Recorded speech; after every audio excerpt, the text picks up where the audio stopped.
chers téléspectateurs de Ngatamari TV. Salam alaikum, chers abonnés de Ngatamari TV.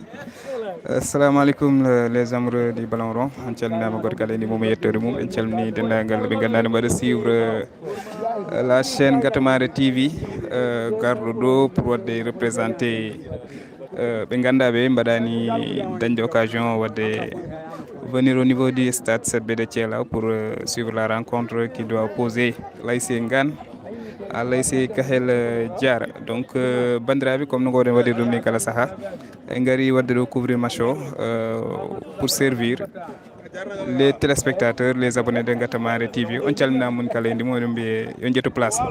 Donc eɗen ɗo e stade Sebbe comme no mbirɗen ɗum en gardino haala men en jii jour uji nane présentation mbeɗen ndi ɓoyata sohla jaaɓi rencontre o waɗa débuté hande o noon y a quelque chose peut-être de un peu spécial.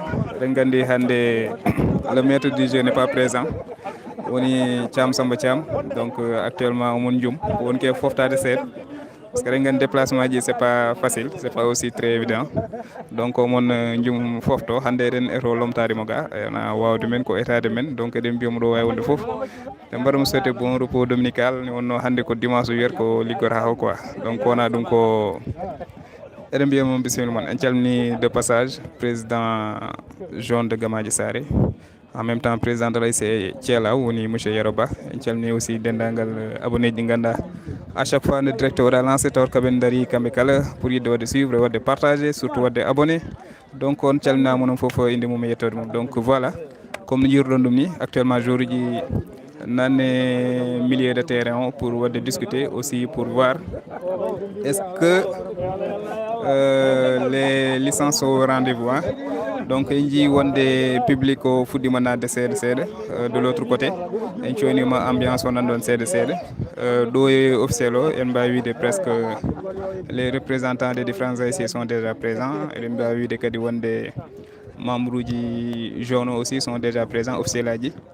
Donc yeeyoɓe kadi jejjita he kamɓe naɓen ɗo sont déjà présents ko ɓuuri hen hewde. Donc eɗen gandi nawetan kadi ko ɗum woni ko welna ɗum ko ganda men mbaw en même temps men dañ occasion wawde welnude mais en même temps aussi ma wat permettre kadi yummiraɓe men bandiraɓe men rewɓe etc e ko nandi hen wawde aussi wadde promouvoir koɓe jeeyata ko. Donc eɗen mbiya tan yo Allah jarnu Allah hen barke. Voilà en calmini Yeroba, merci beaucoup.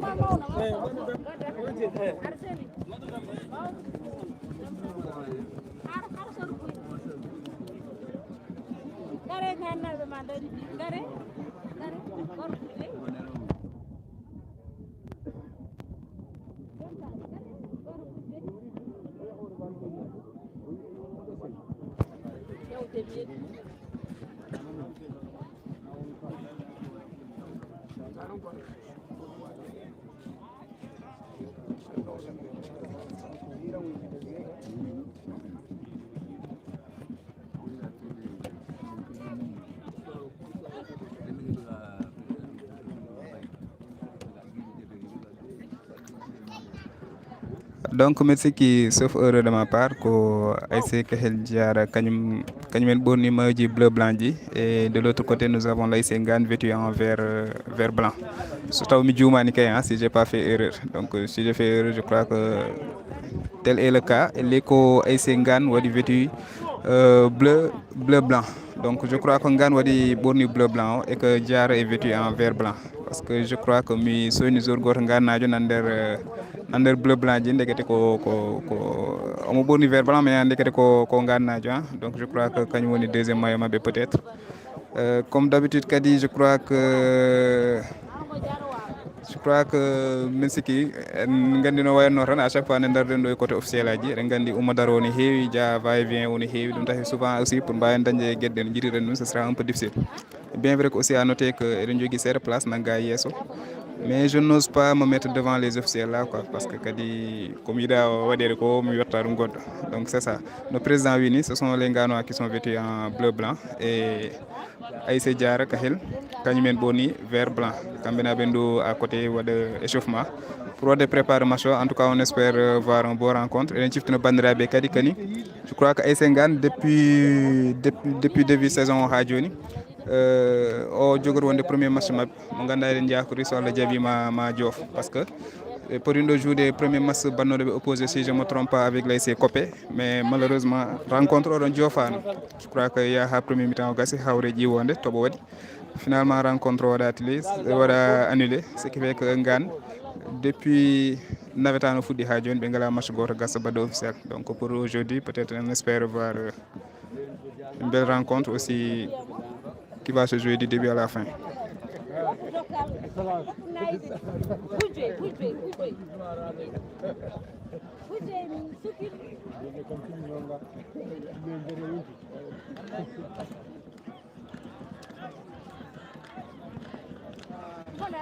Donc non, je pense que ce sera un peu difficile pour me suivre les commentaires parce que professionnalisme ganda Samba Thiam jogui mom mi meladum.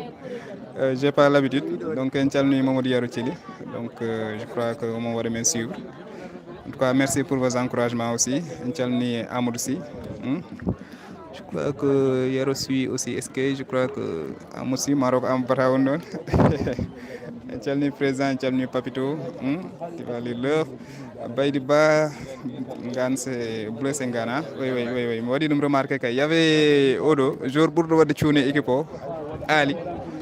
Ko dendam woni don kanko ɓorni vert blanc, donc kañum weddi kam au début pour croire que Ngane kañum woni vert blanc, ndekete kanko rankunde Ngane ɓorni vert blanc. En calmini Assane Aw, en calmini Amadou Sy, en calmini Birane Diaw, bon sens Amadou Naïs Ngane seul. Abou Camara, bonsoir Maki, je remercie pour le direct de sport l'AS Ngane.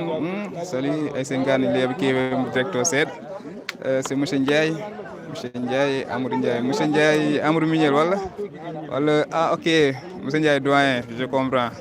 A salminama, donc kanko ne a wonde tawudu sahani taw mon guesse en calminimo kanko ne vraiment on va suivre Massoudji à travers le live de Ngatamare TV, kanko no weltanama no feewi ya Boysi star officiel, donc kanko ne calminimo mi rendi ko artiste woni don. Je crois que bandiraɓe kiɓe wadde abonné page makko pour wadde mo soutenir aussi haydara bonnata. Par la même occasion on mbawi wadde abonné chaîne Ngatamare TV aussi haydara bonnata. Donc il y a aussi Dieynaba Ba mo calminten. Je crois que bonne chance à l'AS Ngane qui est une supportrice de l'AS Ngane. Kanko nen calminimo en mbiya ha joni rencontre o sa wadde débuté taw ha joni aɓene petit réglage uji e hakkude terrain o to ɓe dari, il y a les arbitres, il y a la gendarmerie, il y a aussi les cadres de la zone, donc kamɓe fof aɓen ɗon pour réglude peut-être quelques détails avant le début de la rencontre. Waxtu waɗe jaare 17h26 ha joni co wawde démarrer ne wawi wonde match o hiira seeɗa. Donc vers le début j'ai vu gendarme o ne namno peut-être des renseignements par rapport au match o waɗino exigé kadi o match o wat feere fuɗɗo law mbatama gas law, donc ɗum mi nani ɗum e huno ko gendarme o. Donc voilà aɓene réglage uji en tout cas mbiɗa andi ɓoyata sen dentaki match o inchallah waɗa démarrer.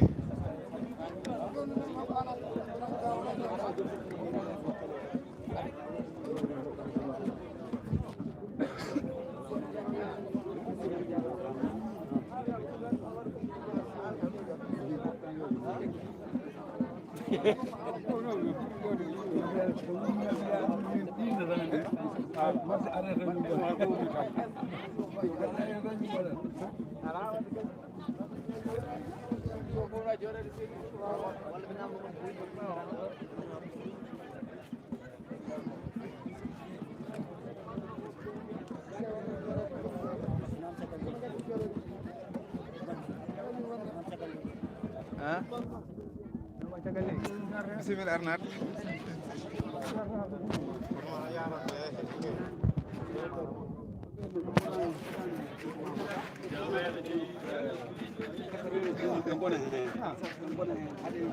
Donc voilà, ha joni eɗen dari eɗen paɗa pour match o fuɗɗo. Ça prend un peu plus de temps que prévu.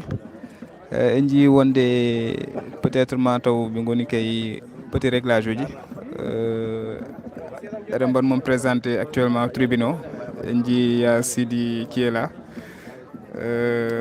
membre du staff de Thielaw, konko wari wadde supporter les deux équipes. Il y a les officiels qui sont juste là à côté. Donc Njibe, je crois que Tchoneten to ko Hamme Sow, je crois que kanko woni adjoint président SMO Thielaw. eɗen coyno lesto seeɗa joom laafa le coach de l'ASC Pattude kanko no salminama juurama crois que par ça en coynima to Pandiaye eɗen gandi kankone ko membre dévoué de l'ASC Thielaw. De l'autre côté nous avons je crois que joom laafa ka ɗo ko Amadou Diaw de Ngane. Il y a les Diaw de Ngane et certaines personnes que je connais comme ça rek ɓe gandumi ni tan e yiide, donc je ne connais pas les noms. Donc en tout cas il y a pas mal de monde ɗi ganda gari tawtorede match o. En jiiɗo aussi il y a nos mamans qui sont en train de vendre de l'eau, crème bissap, bouillie et ko nandi hen, donc je devrais me rapprocher d'eux pour wawde au moins hokkede crème haydara bonnata vraiment goddol ɓuuɓ seeɗa. Donc porte entrée o kañum coyneɗen to en jii wonde jusqu'à présent yimɓe nan naata yimɓe nan gara, donc ça montre que vraiment yimɓe ɓe mbaɗi intéressé wu e ko waɗete ko ɗo ko, donc rewɓe worɓe kamɓe fof aɓeɗe gara tawtorede aɓe mbaɗa suivre naveta noon, donc pour dire que vraiment yimɓe ne mbaɗi intéressé e naveta ñol, donc ɗum aussi c'est à encourager parce que eɗen gandi filles comme garçons yimɓe fof ne gara ne naata pour yebde quoi. Donc eɗen gandi kadi à chaque fois que les matchs se déroulent au niveau du terrain CB de Thielaw, au-delà des supporters des équipes qui doivent s'opposer, eɗen gandi hay la population de Thielaw ne ara tawtorede, donc ɗum kadi c'est quelque chose sur laquelle on devrait attirer l'attention. Voilà, mais sikki ɓe pamodiri waji ɓe fof jalti terrain o nan heddo arbitre jour uji. Je crois que bientôt inchallah rencontre o waɗa démarrer, donc on voit l'ASC Kahel Diar nan pose en ƴetta forum men, donc kamɓe ɓorni vert blanc comme no mbirunoɗen nanni. e l'ASC Ngane kamɓene aɓen to e nder camp uji mabɓe, malheureusement comme no mbirannomi ni aɓen to jalta camp uji mabɓe, kamɓene koɓe posanoɓe pour ƴettude une photo peut être de souvenir rencontre mabɓe hakkude mabɓe e Kahel Diar. Donc comme no mbirunomi ni vous voyez c'est un peu saturé par là, haji ɓe daroto tan way vient tan mo gasara, donc faut comprendre aussi que c'est un peu difficile quoi. Alors Diaw waɗay dambe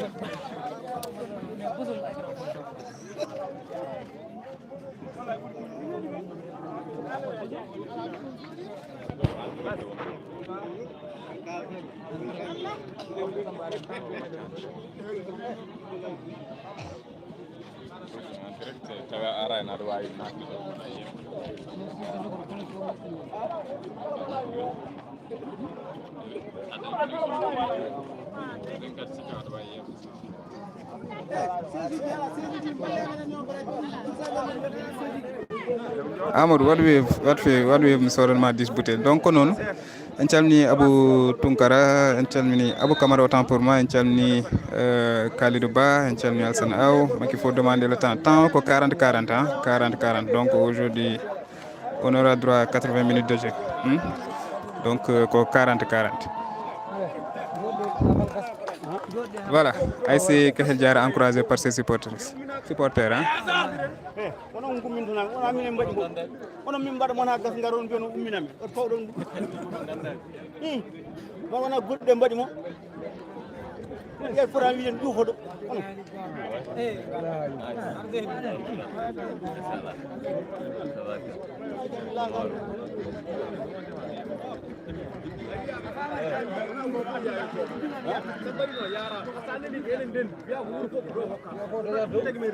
dow jamin ɗi noon timma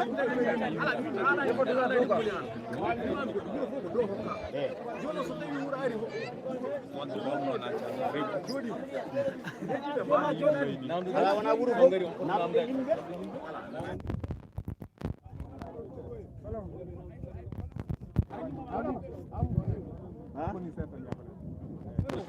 Eh, eh.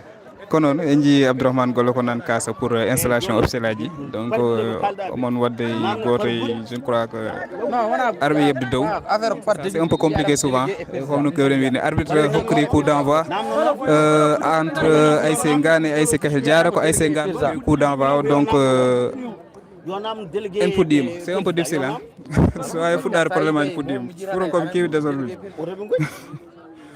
donc voilà 17h33 coup d'envoi entre ASC Ngane et ASC ɗum ɗo première occasion pour ASC Ngane o yihino ha mo daña contre pour fade camp uji malheureusement le joueur de l'ASC Kahel Diara waɗimo tiré o yani ɗon arbitre hokki coup franc premier coup franc pour ASC Ngane e nder rencontre o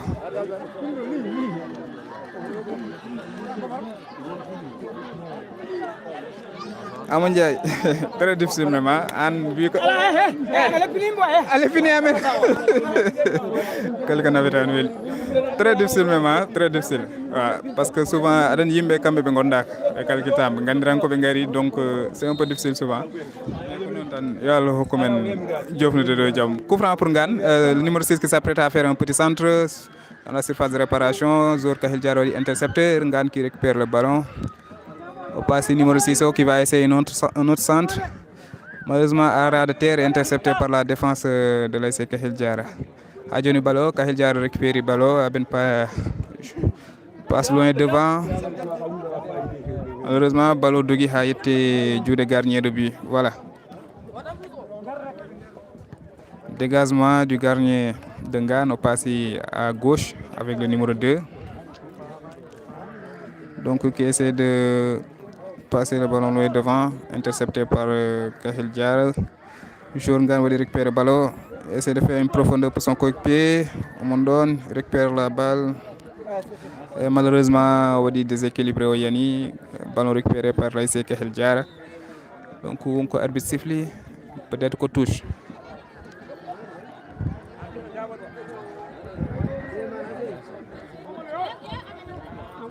Voilà, touche Nganzoui Ballon. Ballon nan donné à tout côté gauche. Encore touche, nouvelle touche pour ASC Ngane.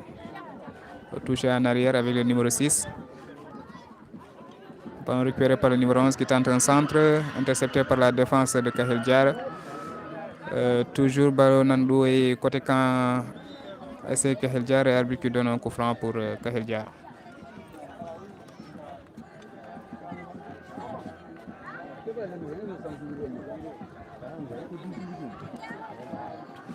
Ouroro TV en calminimo en calmini Ouroro TV en calmini Bocar Dem qui prie pour l'ASC Ngane. Donc konon coup franc dégagé loin devant par la défense de l'ASC Kahel Diara. Ballon récupéré, une tentative de frappe loupée. Ballon Hadjo Nandoy Ngane et la défense qui se dégage, interceptée par l'ASC Kahel Diara, numéro 10 au Djigi Ballon. Donc qui essaie d'écarter à gauche. Et le numéro 18 qui a le ballon, qui essaie d'avancer un peu, qui fait des crochets, malheureusement intercepté par le 6 de l'ASC Ngane. Numéro 10 qui essaie d'avancer et qui fait un passe pour le numéro 7 qui dirige droit vers le but, qui essaie de tenter une frappe et capté par le gardien de l'ASC Kahel Diara, qui demande aux joueurs de calmer le jeu. Ma calme sur le Djabi, ça ne vient que de commencer. Voilà, ballon au milieu de terrain. Nané Koyde Kahel Diara qui tente un passe à profondeur, malheureusement un peu profond. Ballon en yalta en 6 mètres.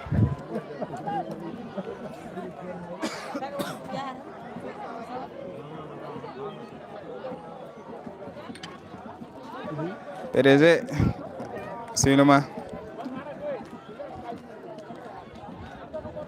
Andaka baddo ko bella ko arani.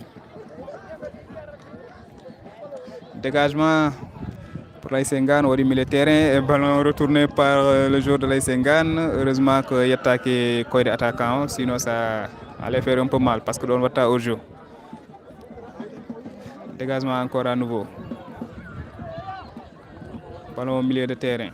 Une tête de joueur de l'ASC Diara intercepté par le numéro 8 de Ngane, qui essaye de faire une passe loin devant et intercepté par la défense de Kahel Diara. Au dégagement là-bas à droite et tir intercepté par les joueurs de l'AS Ngane. Au passe il ouvre le jeu à gauche.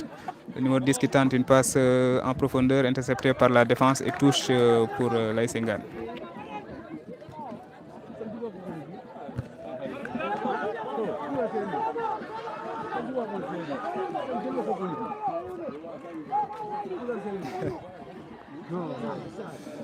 Ah, au côté de me tourner de caméra, on en dira parce que vraiment je suis un peu gêné. Voilà.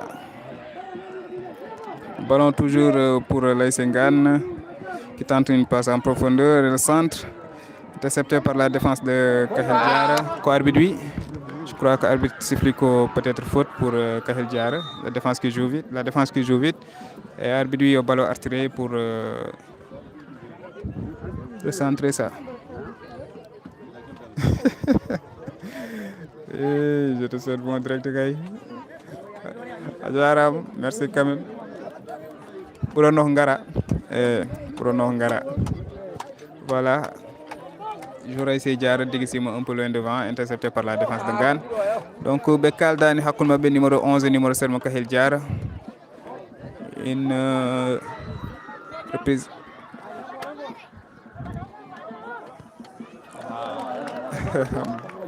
Ballon Hebnerum numéro 11, Maïs Ngane, qui fait un contrôle puis tente. Pas m'aider.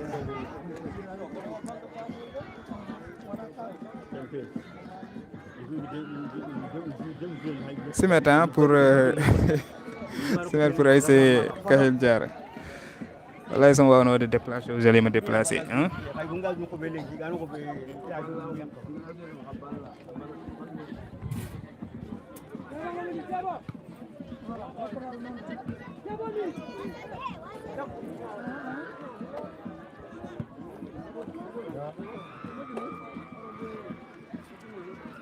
Terese, soyez pour dar même wo bandiam.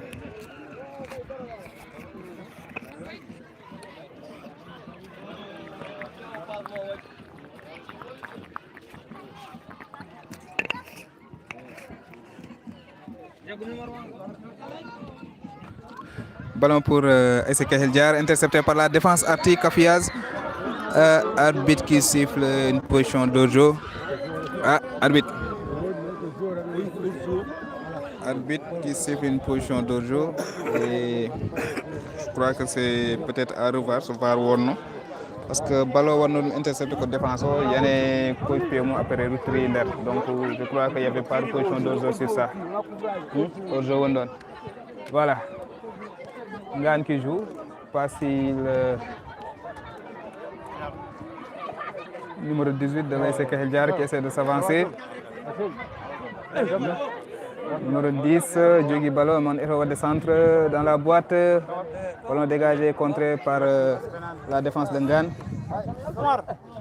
Hadjo mon héros sur le ballon. Et malheureusement, la caméra a été décadée.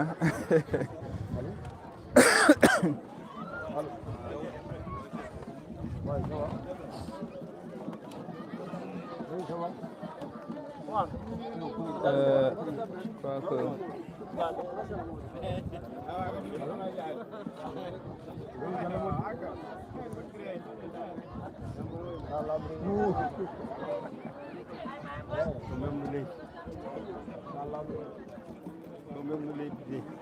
comme meilleur mitaro do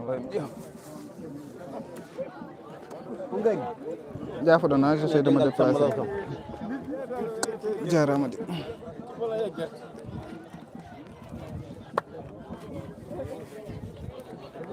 Voilà, je vais déplacer au service, je vais à Borga. Wodi, je crois que touche pour AS Kahel Diarra. Touche au corner. Et que touche, voilà.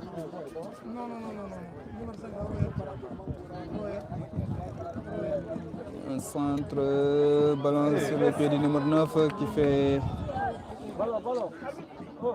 grosse frappe. Hein? Donc la caméra est mal placée, voilà.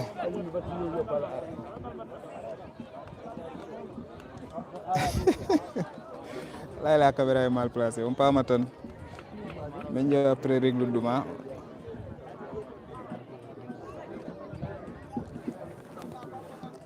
Pesa apa mi yaran diam. Mana gorum.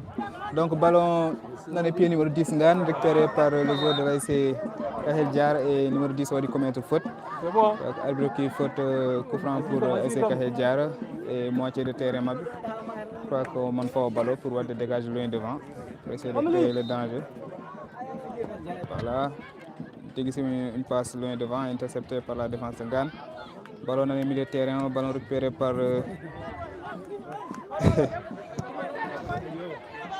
un dégagement devant pour le numéro 7 qui essaie de faire un contrôle malheureusement manqué. Arbitre sous le drapeau, je crois qu'il a signalé une faute. On a Orzoka.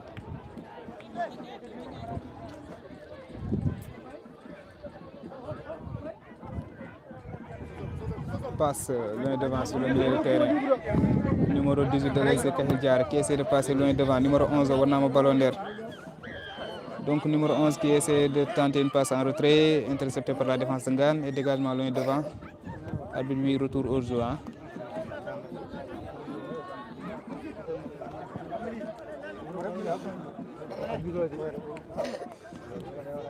Malik Anne, salut Ngatamare, salut Malik Anne, salut Moussam.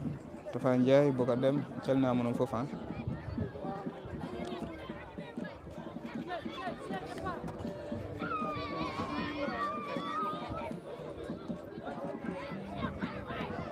Dégagement.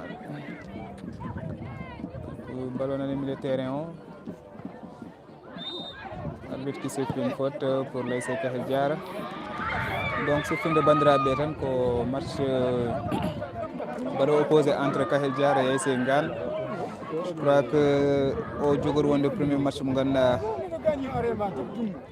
complet de l'ASC Ngane qui s'oppose à l'ASC Kahel Diar. Kahel Diar a le deuxième match. Par contre Ngane a le premier match Djogor Wale enregistré. Score Kahel Diar match mondial, je ne m'en souviens plus, mais je crois que le Portunoco a essayé de copier, si je ne me trompe pas. Est-ce que le piano copie?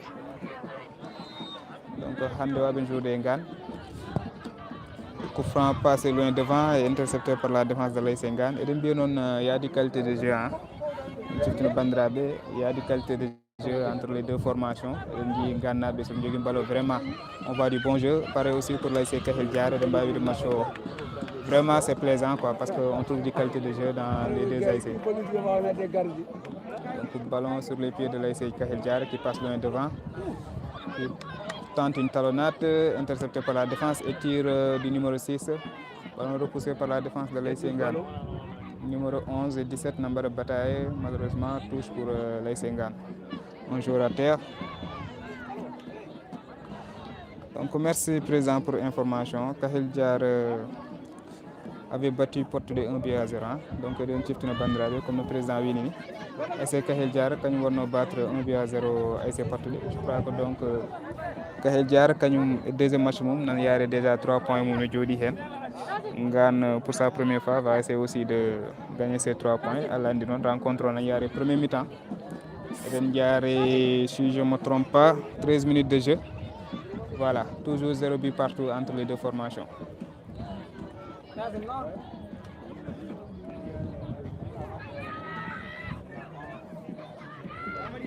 Pour touche, pour Ngane, il y avait un joueur à terre au Mirim. Donc, joueur au Yalti, mais il y a un atteint de terrain. Peut-être on doit même en faire. Kahel Diar va se copier, c'est le 10 septembre. Yaya Mamoudsi, mais c'est que pour le dire qu'au pool de 4 équipes. Donc nous avons 4 poules. 4 équipes, 4 poules, je crois que ça fait 16 équipes. C'est du Diouma.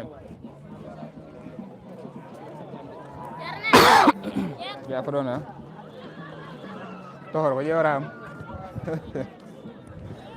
Donc ballon non toujours le milieu de terrain dans les pieds de l'ASC Kahel Diar. Donc faute mon arbitre Kimo, coup franc au milieu de terrain. Toujours 0 but partout entre ces deux formations. Georges Yaltino donne un nature, c'était le numéro 15 de l'ASC Ngane. Voilà Warti.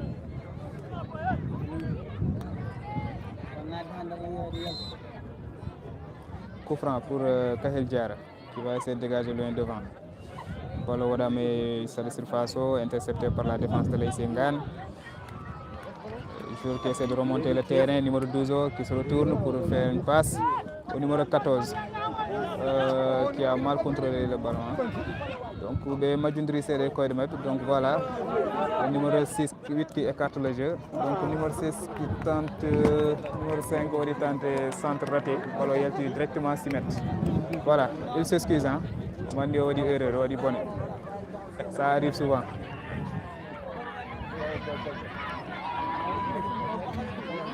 agi hakkati itti amilani adi megen akun Cham dana njum jodi na wara noble mo na wara ko wela sorte de but dégagé par la défense de ASC Kefel Diara on jogui ballon avec le numéro 18 qui fait une passe pour le numéro 10 pas de sens wawde bal parce que comme no mbirom ni rek kala bon do 10 kanko bawdo bal auto set kam ko hande ye jango wasira dum ala problème touche pour Ngan et ballon pour le numéro 6 qui joue bien qui fait une passe pour le numéro 7 qui essaie une passe en profondeur pour le numéro 14 et intercepté par la défense.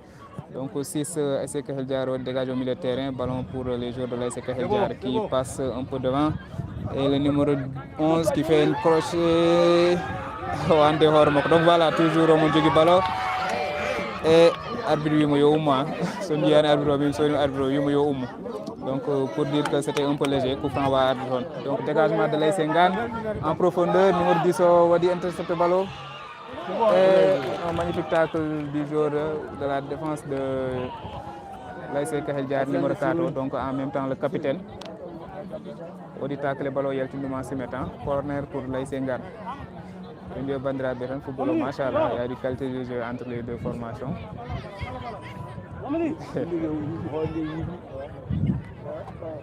Corner hein. Toi qui dit Mbaura yi de jour au Molo Binisser ballon comme nana. Fait un beau centre dans la boîte, la tête et ballon cadré intercepté par le gardien de l'ASC Kefel Diara. On dit no ballon il est non mais gardien a deux yidum. Vraiment. Gardien a deux yidum. Je crois qu'avec la caméra, ça devient de temps en temps flou. Donc, vous mettez sur le site la caméra, caméra bondo quoi. Voilà, dégagement de l'ASC Kefel Diara qui finit en touche pour Ngane.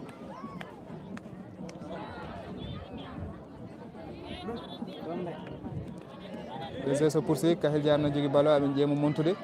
Fait une passe pour ouvrir le jeu. Et c'était une très bonne tentative. Hein. Alors, ballon failli d'Ouran.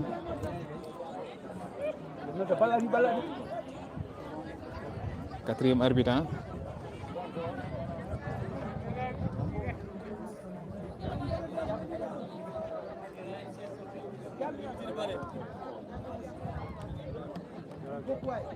Très bon contrôle. Hein. Et ballon à contre pour l'ASC Ngane. Numéro 10.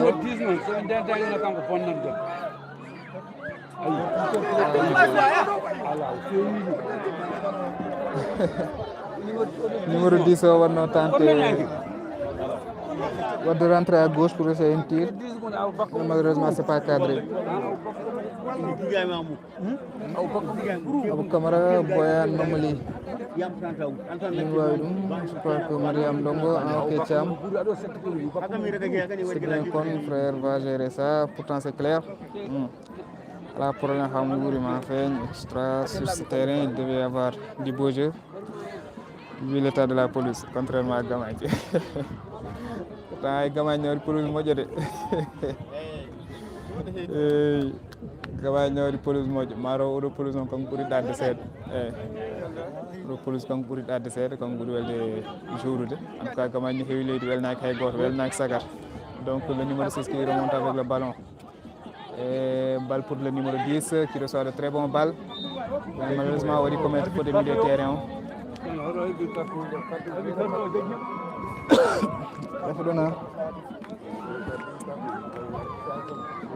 Quatrième arbitre c'est Oumou Djeka Farmara ji fala hen majjura kono na weltanam calmini Oumou de passage arbitre gondo ko merani ko baro donc voilà mouton way et puis Maya Oumou c'est un peu léger pour voir de penalty hein.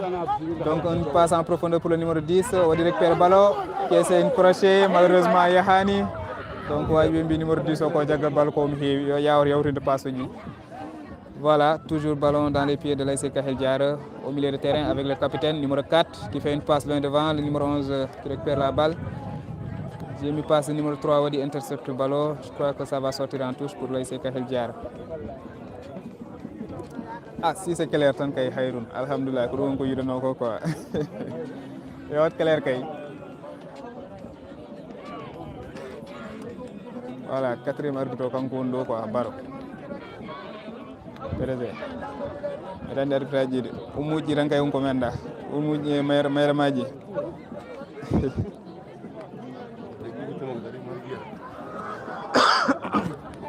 Ya ko ɗon de.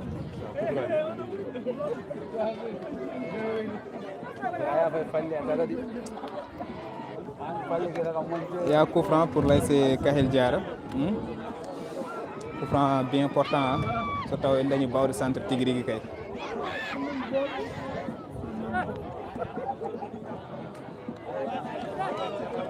Cheikh Bogue, Minamar, Asalina, Chalmi Bogenab. Arbitre central c'est Sane. Chalmi Sane, Kango Zeret, arbitre central. Donc coup franc, centre bien fait dans la boîte et capté par le gardien de but de l'ASC Ngana. C'était cadré, hein, qui dégage bien devant pour le numéro 10, qui se bat avec le numéro 18 pour récupérer la balle. Voilà, avec une bataille, arbitre tous qui lève le drapeau pour signaler. Coup franc, Baroui coup franc. Coup franc pour l'ASC Ngana. l'ASC Kahel Diara, autant pour moi.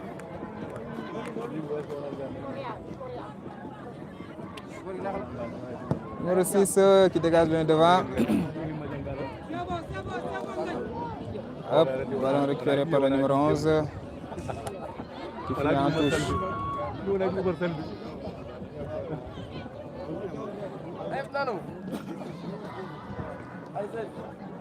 Gay, ñoo ngi ziar de. Kaa ma jox la affaire yi.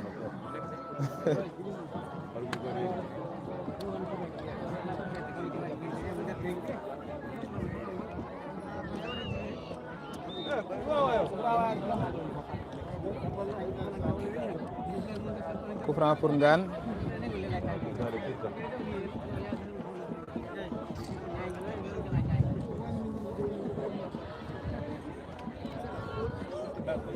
Deuxième numéro 10 Ngano. Je ne sais pas, en tout cas. Numéro 10 Ngano. Chat si pro. Min pas mani gasinde, hein, numéro 10 au Kalta, numéro 10 Ngano. En tout cas, on a balu du moj, mais malheureusement, on a exploité comme il le faut.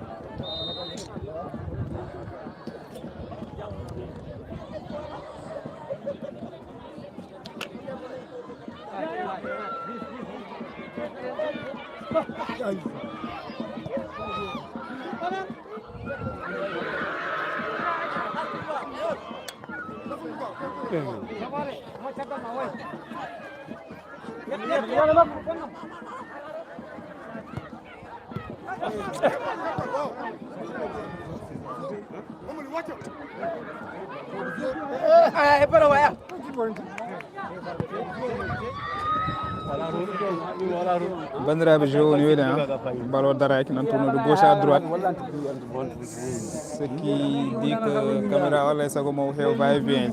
Donc vraiment jeu woni waɗi équilibré entre les deux formations, ASC Ngane et ASC Patoube. L'ASC Ngane se crée pas mal d'occasions avec le numéro 10 qui malheureusement n'arrive pas à bien concrétiser les balles.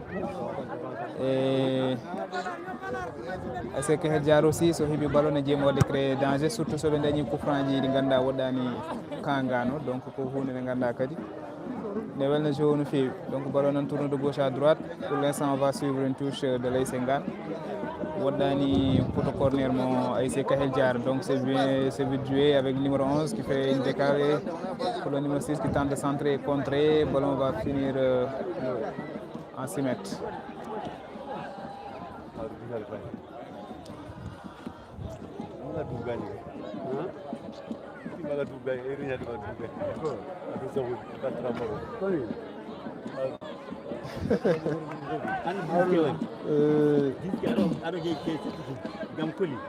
Babil Ba, bonsoir Salina, min calmini Binabe. Fal calmimo, voilà. Papito, mais nos points là sont des joueurs ou bien des éleveurs. C'est du jeu ça. Score Bidaso, score 0 but partout. Hadjoni 0 but partout. Merci Gatamare, merci Djibril Samboyba, Salma Maduram. Ibrahim Mohamed Watt, l'homme de Tambacounda, Salma Michalmi Tambanab. Michalmi Endanavi de passage. Axel faut chercher Malik Diop, il va t'aider pour le reportage. Monsieur Diop, mesdames, Monsieur Diop, mesdames, en général, quand il se met dans un petit coin, on va suivre, on va commenter souvent aussi dans les groupes. Vraiment, pour nous, on qui premier carton jaune de la rencontre pour un jour de l'ASC Kahel Diar.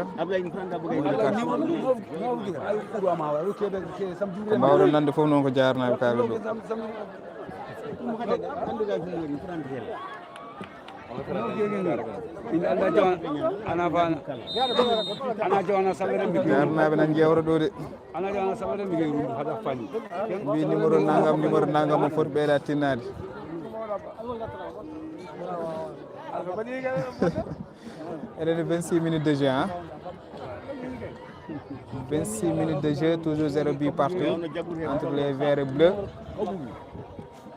Touche pour Gan, joué sur la ligne de touche, ballon dégagé par le numéro 5 de l'ASC Kahel Diara, passe loin devant et repoussé par la défense de l'ASC Gan.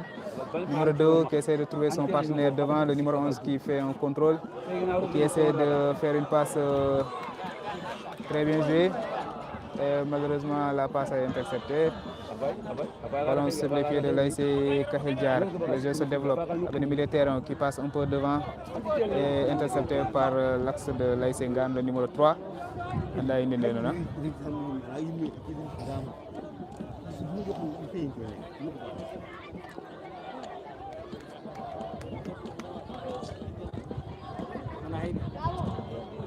Content de Fall.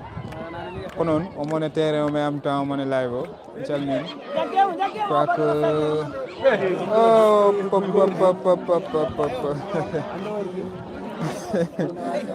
Zoro Hokam espace d'Agima Serre, mais malheureusement, Ori effectue un très mauvais dégagement, très mauvais centre. Courage mo konan don jalama. Mais konon, souvent ne hepto. Makki mi firtanma ko be kalar ko wala layel wat layel on ko podda firtude ko wona ko jarnabe kalar ko ko do salnama jurama beltinima andunabe kadi les supporters de Ngane maro abe de l'autre côté en général do ofselaji côté mo caméra o heedo ko buren hewde ko ofselaji mais là à gauche on a ici les supporters de l'ASC Kahel Diar si je ne me trompe pas. Les camps de Bourg-Hewton. Et là-bas de l'autre côté, je crois que Wondon Kotielana, Benganab, Wonto de Rondo, arbitre toujours, voilà, le quatrième arbitre au moment de rencontre.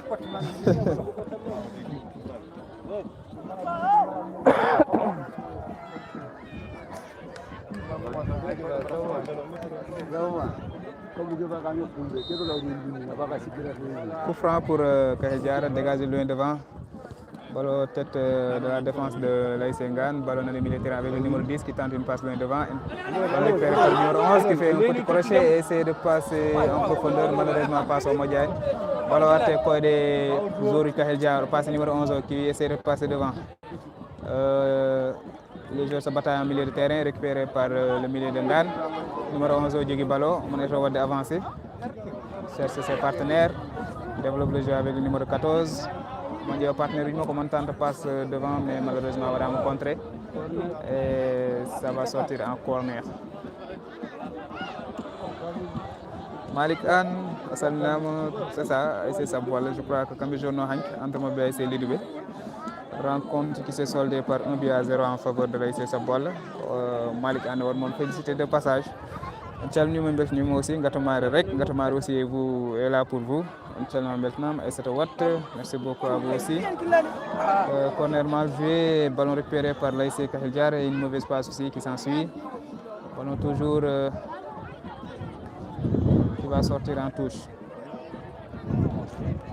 Abouba borom Kopé calmi Kopé naɓe calmi président Kopé Katari en gandi kankone tout le temps mo waɗa suivre live aji depuis Dakar je crois en calminima beltanimamo touche joué par l'ASC Ngane ballon sur la ligne de touche dégagement loin devant par qui contre pour l'ASC Kakhel Diar et le gardien qui sort gardien o yalti waɗi écarté le danger sinon affaire ma hawano kono seeɗa donc ballon récupéré aussi par l'ASC Kakhel Diar et la défense qui réagit donc non match o ne weeli comme no mbiruɗen depuis le début ça part des deux côtés moɗo tan fayga donc vraiment ne weeli et on espérait ce genre de rencontre depuis le début que meɗen jortuno match o ma won match belɗo voilà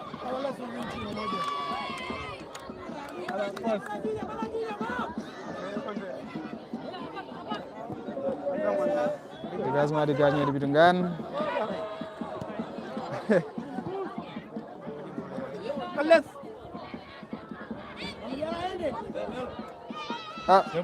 très belle récupération du numéro 10 et ballon dans la surface de réparation le tacle du défenseur de l'ASC Ngane ballon récupéré par le joueur rengani surface de réparation météo de marquage parce que souvent même le joueur tan wona penalty donc ɗum tawi souvent ce joueur naate surface no metti marquude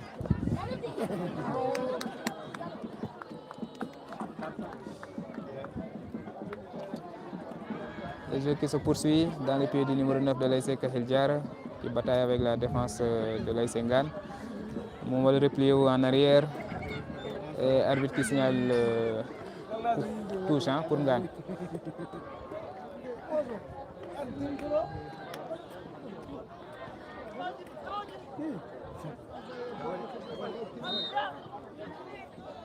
Coup franc, arbitre bi.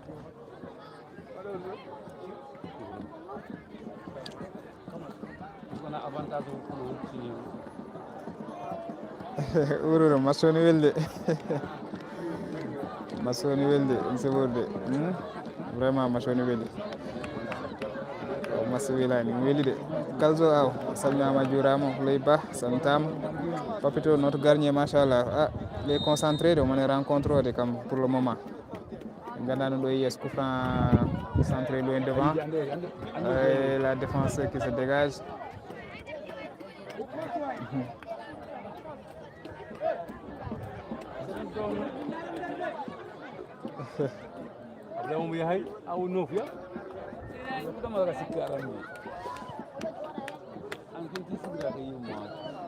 Mayram Dongo je crois qu'en kali ɗum nane Ngane oɗo match fonno wonde deuxième match mabɓe mais malheureusement premier match mabɓe o jofanu c'était contre l'ASC Kopé Mangay si je me trompe pas leydi ko noon waji mbino l'ASC Kopé Mangay ñande hawre ƴiwonde ɓe joui premier mi-temps o affaire hawre ƴiwonde match o waɗi interrompre donc finalement jofani je crois que wonti match à rejouer tawi noon ko hande ɓe jogui hande mbatten considéré deuxième match mabɓe o mbatten considéré comme premier match donc eɗen ciftina bandiraɓe tan kamɓene ɓe jogui occasion pour wadde bien préparé par ce que presque ASC ji fof joui deuxième match uji men kamɓe ɓene premier match mabɓe donc ils ont largement le temps de faire leur calcul et andude holde match uji goni match uji décisif pour kamɓe quoi donc voilà le jeu se poursuit au milieu de terrain la tête du milieu de l'ASC qui mauvaise contrôle de défense heureusement qu'il s'est rattrapé waɗi dégagé ballon yalti corner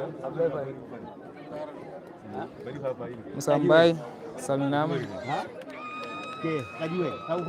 oui vous nous suivez depuis Dakar c'est ça en calmini Dakar naɓe foof Mamadou Thiam match o welani Mamadou Thiam holon équipe mbatta support hol équipe gonɗo équipe ma holon ASC gonɗo ASC ma match o on seɓorde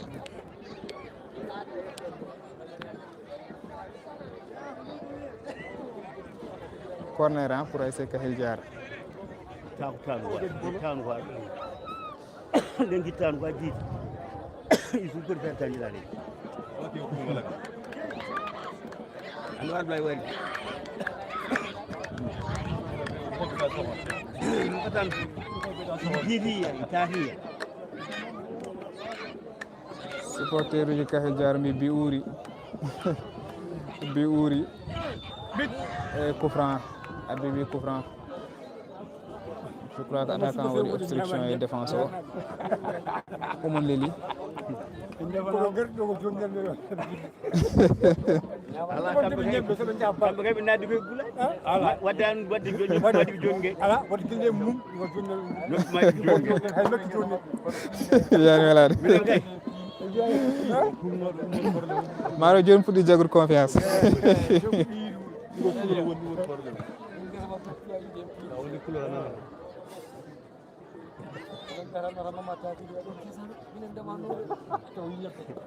sali famba sali famba de yi gorko bawar ko joxon jetto hoore mum indi ɗum ni nan inde debbo mum e gor famara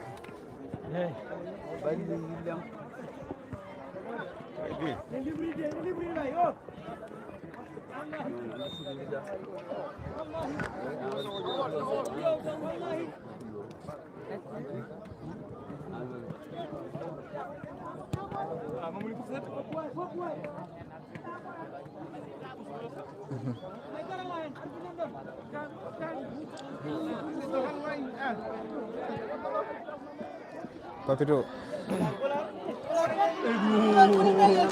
sukaɓe ɓe bi uuri e kan comment dirais-je quand Aïssa Ngane très mauvais dégagement défense oɗo Ngano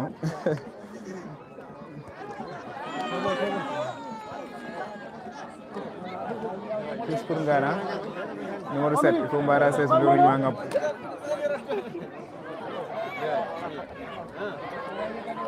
jarama Moussa Mbaye tous pour Ngana numéro 14 odi tante passe kono malheureusement passe o moƴƴani yalti simet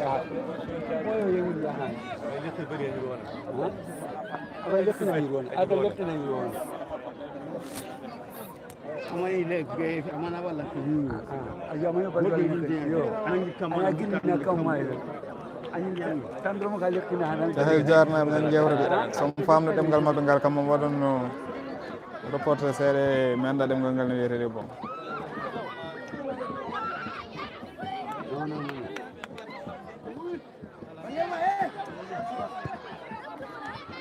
très belle passe numéro 9 qui tire malheureusement ça passe à côté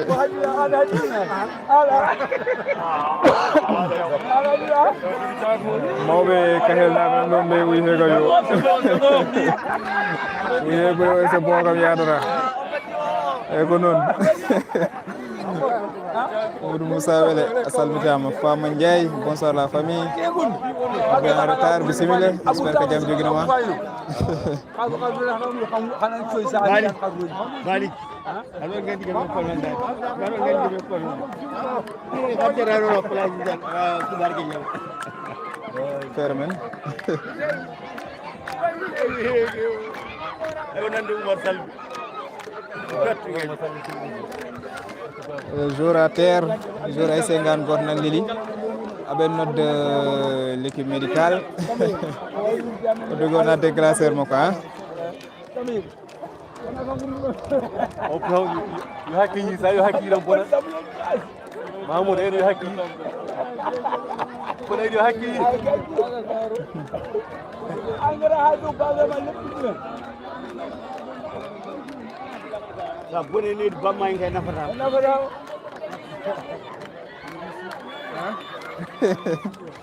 benen hende Mamadou Abbas Ba machallah c'est là un 10 diarra je ne comprends pas bien l'équipe glaciale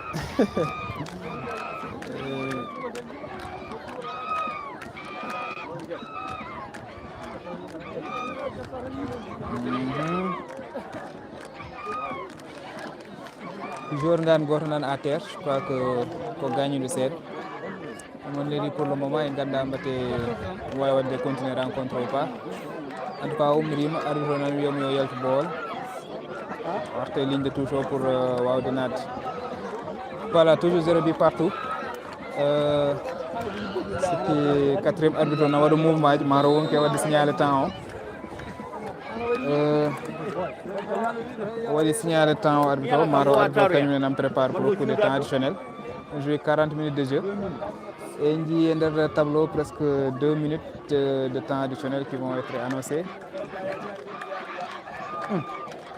ha oɗo PDG no mbinɗa wiyete bon 2 et voilà wimen 2 minutes temps additionnel jogui ɗen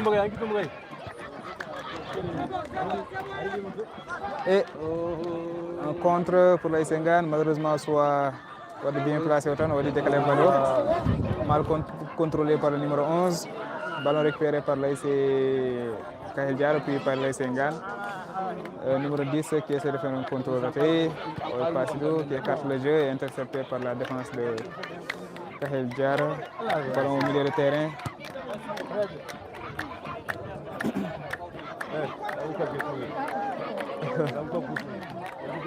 c'est ça le jeu se poursuit ballon au milieu de terrain inji supporteur uji Kahel Diaro maro ko joni ɓe puɗɗi yitude lawol aɓe dillina guilnane ko fuɗɗi weltade donc numéro 15 o omon prépare pour nattude kanko yaltuno nane kadi je crois que mata wonko fuɗɗi tampinema seeɗa peut être qu'il a un gêne musculaire won namno arbitre autorisation pour nadde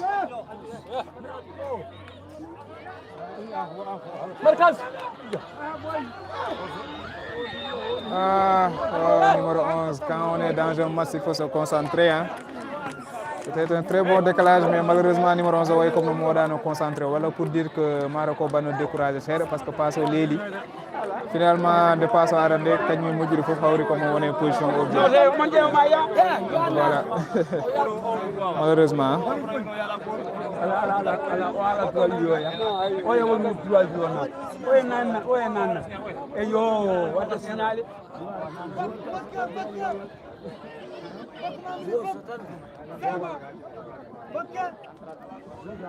numéro 10 et mi-temps sifflé par Thérèse inde kadi mi yejjidi siftinam maro gongol il faut ma darab kay big pour wattu windude parce que mi ɗeewa yejjidde donc mi-temps waɗi ɗo e stade Sebbe mo Thielaw match entre ASC Ngane et ASC Kahel Diaro mi-temps avec comme score 0 but partout ndam demul ndam dikkul no jolfuɓe mbiyat ni donc on aura droit à une seconde période pour ƴewde holno wayata je crois que Mané Dia Koppe a salminama juurama merci aussi pour les encouragements e Samba Thiam la réalisation non hande wonɗo ko élève Samba Thiam o makki wonɗo Bocar Deme a salminama juurama ASC OLG maro ko ASC Ololog merci à Ngatamari on vous suit de plus près Hamadi Ndiaye a salminama weltanama Alsane Aw il y a du rythme dans le match il est trop physique ça va arranger peut-être Kahel Diaro. Il faut aussi savoir que les joueurs de l'AS Ngane aussi sont endurants. Aïssa Diaw, Aïcha Diaw. C'est ça, Salmina Mané, Abou Sissoko, bonsoir. Je crois que Abou Kamara, Bocar Deme, etc. Donc, on beltana mon fofa. Et on va challenge gor en attendant que mi-temps on est acte. Comme je dis, les likes à Djine monte. On est à quelques likes de Ganda.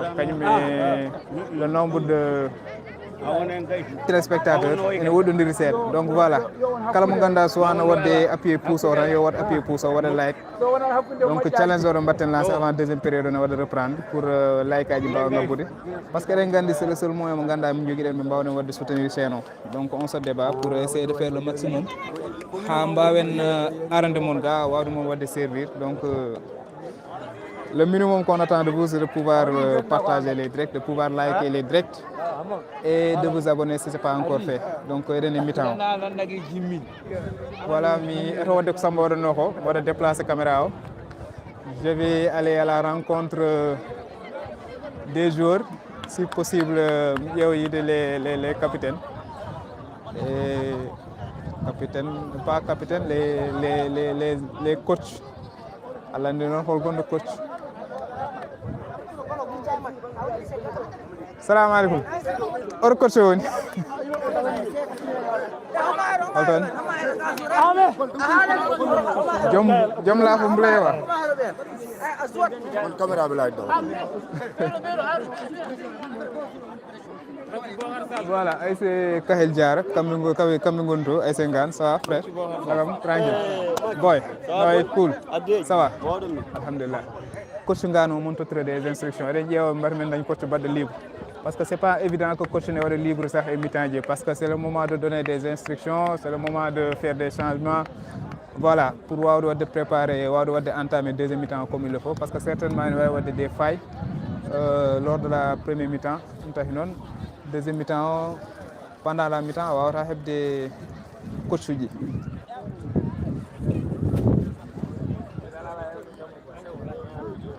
assalamu aleykum salnama juurama celle oto coach o woni coach o kan amin jinno waddemo introsé seeɗa Gatamari TV min jinno waddemo introsé seeɗa par rapport e premier mi-temps o holno jiiruɗaki présentation mbiyeɗa min mbiyeten ko Seydou Ba Seydou Diar Jeeri Kahel Diar Jeeri donc voilà coach holno jiiruɗa premier mi-temps après muuta ko noon tan muusi ha noon ha amin jiiɗi kam inchallah ma ar inchallah min keppani amin jaggi hen tan ha tiiɗe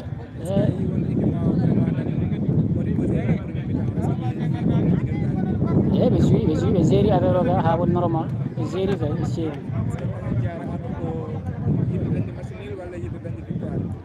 non ko victoire min gardi kay victoire inchallah victoire yeyi inchallah ma waɗata ma waɗa inchallah ma waɗa or changement seeɗa ma waɗa inchallah a Seydou Ba Seydou Ba kanko woni coach ASC Kahel Diar o weltanama donc o holliti wonde équipe makko ardani ɗo pour ardani ɗo pour wadde match nul ari ko yilade victoire c'est le coach Oula Marobo c'est à demander mais o wi kanko coach on va se limiter à ça quoi salamu aleykum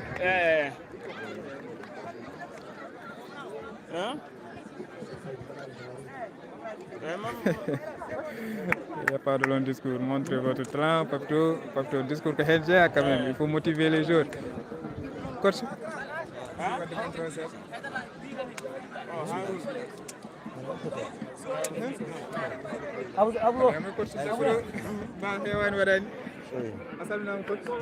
Présentation.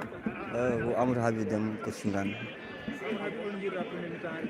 Ça va, alhamdulillah. Wajibe tampi, jouy, machallah. Ay problème ko ala. Ah ouais, bien sûr. Jouy seulement comme non ça. Oui, à peu près. Oui, il faut après là, ma dum quoi. Inch'Allah, vedide. Waden do. Merci.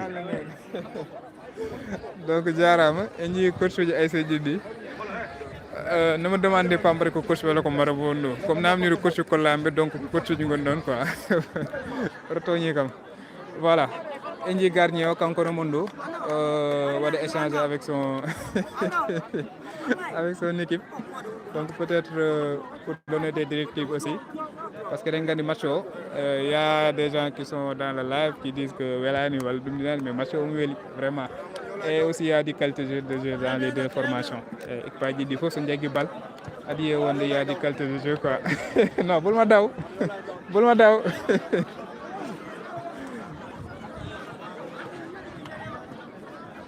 voilà président wallahi a haali gonga de ke mabbe panomi arbitraji nando jaro jui hein baro non arbitre jaro jui kay or jui o gasani ah ok ko ndiyam ayno rida ko non rencontre fayde voilà président wi men en jaay supporter uji o ko coach asalnama de en ji le grand coach de l'ASC Patude hein kanko joddo Seydou ça va on calminama on tampere ndiol ça voilà voici les supporters de l'ASC Kahel Diar kon Kahel Diar naɓe ay mbawi dañde mowuji no jiiruɗon rencontre o no jiiruɗon match non ala min match o min jiirimo noon de match kam seebo aha o mone match o kay ko jogiɗon konon kala e match o par rapport e rencontre o no wayi min jiiɗon premier mi-temps est ce que oɗon jiiɗi match o joué non deuxième mi-temps match o premier min jiiɗi ko ɗon waɗa changement seeɗa o il y amin centre o el centre o il faut min mbaɗamo remplaçant min ƴeewa goɗɗo normal wawa yaade o manque yaade seeɗa eyi ɗum ɗo ko match o kam seeɓo match o ne yaari ni ala probléme kadi match o jouama koye nder match o kadi min goni mi feewi machallah match o ala haal ala duga ala haydara wa Salif Diallo merci Diallo le grand Jakarta man eñi ko mbiyon ko nane les navétanes rewɓe worɓe kañumen fof ko aroɓe pour wadde supporter équipage men kamɓe fof aɓen ɗo gogo no mbiyeɗa Coumba hol équipe garɗa wadde supporter équipe garɗa wadde supporter Coumba to jeeɗa jam ko Jahel Diar ji Jahel Diar an ga wadde kahel garɗa wadde supporter oɗon ɓuuɓi de mbaɗon ɗamina e gagnade ala ko min gagnitoɓe ke gagnoroɗo no wullat ko noon en jii supporter uji kahel Diar je crois que aɓe mbaɗi timide seeɗa so taw le temps nous le permet min ƴeewyade de l' autre côté walla ƴeewen somin jiiɗo supporter uji ngan ça se voit ko stade o waɗi public waɗi public ƴeew somin jiiɗo supporter uji gannaɓe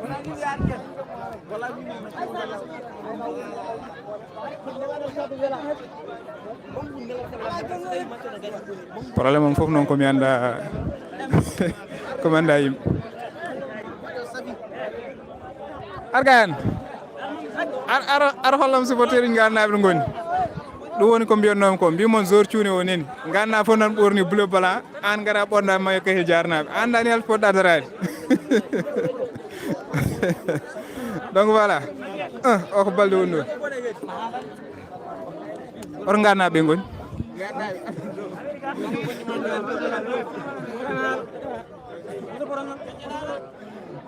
donc mi sikki supporter uji gannaɓe ko ɓuuri hen hewde mabɓe keedi ko oto banggue e arbitre aji no wayi arbitre aji nanggumiro je crois que rencontre o nan fuɗɗo mi wawata yaade oto banggue par ce que somi yeehi toon tan ko ɗon jokkittumo direct o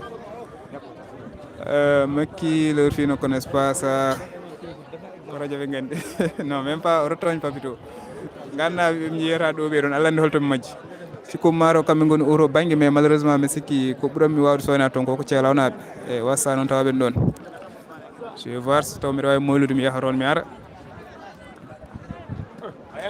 Samba nan galle mumen jooɗi fonto kam haal hende hande wi ko baɗo dimanche e Samba artaɓe waɗa ligguey ma kadi gaccano mbaɗani aɗa mawnini reedu cellal haal hende bacca nani wona nani arbi ko wima ko oppu noynade tampane waɗani tan keeɓa ɗo aɗa wi aɗa noyno comme ça la quoi baro wima yawat feere gara goppa noynade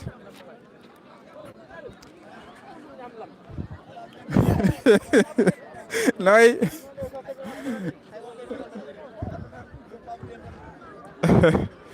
andi ɓoyata rencontre o fuɗɗo so fuɗɗima noon te meɗem ɗo tacca terrain o on aura en direct en contre jour ɗum kam ala ko mbawmi hen baro mon ancien prof baro haali gonga baro toñani haali gonga baro haali gonga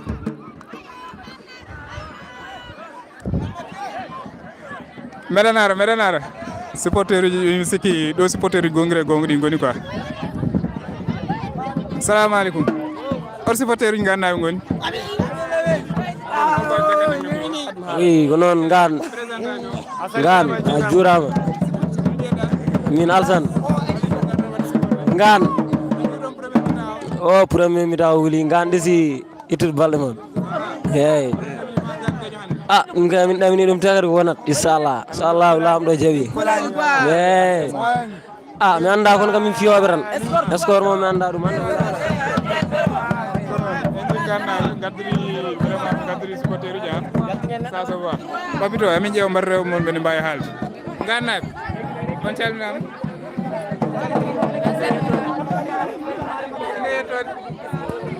min Cillo machallah mais min ɗamini joni inchallah min ƴeew deuxiéme rencontre o holno wayri inchallah donc voilà gannaɓe kañumen mbaɗi déplacé en masse Habi ça va Celli en calminima donc voilà comme jiiron ni garnaɓe kañumen gaari e jaafoɗon arbitre waɗi lancé seconde période o et voilà ko goynnomi nane ko yettima noon eyi bandiraɓe probléme waɗi de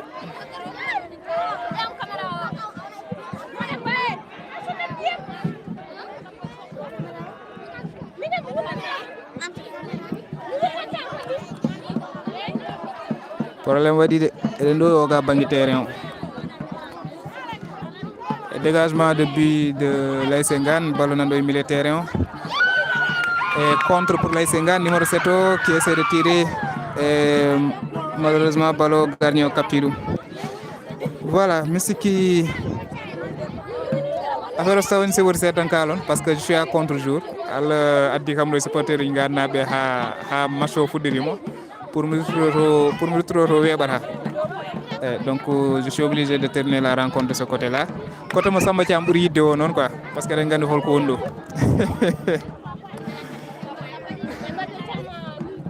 voilà deuxième période entre ASC Kahel Diar et ASC Ngane ballon nanɗo e milieu terrain coup franc pour ASC Kahel Diar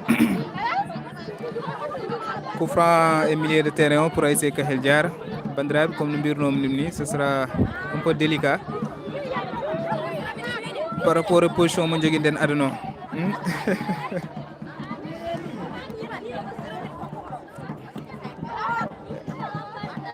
coup franc dégagé loin devant intercepté par le milieu de terrain de l'ASC Ngane ballon nan e milieu de terrain arbitre qui reste joué ballon arti ɗo e numéro 9 o qui tente un cafouillage et malheureusement ballon yalti 6 mètres pour l'ASC Ngane donc bandiraɓe comme no mbiruɗen ɗum ni ken change ɓe côté peut être waɗi bone de mi rewi arde tan ami ha match fuɗɗirimi caggalam donc pour retirade auto côté kam weeɓata muñen tan ene manqui lerde de wallahi sara noon mi eto wadde rotation boowal en dehors du terrain pour ƴeew so mami heptoye place am to donc ASC Ngane na waɗa préparé wadde changement en jii numéro 17 o kanko yaltat pour hokkude numéro 11 o kanko yaltat pour hokkude numéro 17 donc toujours 0 but partout en jii aussi wonde côté oga kam bien vrai que non seulement kañum ɓuuri jirude mais en plus kañum ɓuuri welde firmirde par ce que là à part contre jour o ɗo kam ma dañ espace o jii ne yaaji ne wayno jaam ligne tous o nana espace nene supporter uji nan caggal wawi de l' autre côté aussi c'est pareil neni ligne tous o nana wawi y a assez d' espace ɗo ganduɗa wawi wadde vraiment rotation ji caméra ji ma sans probléme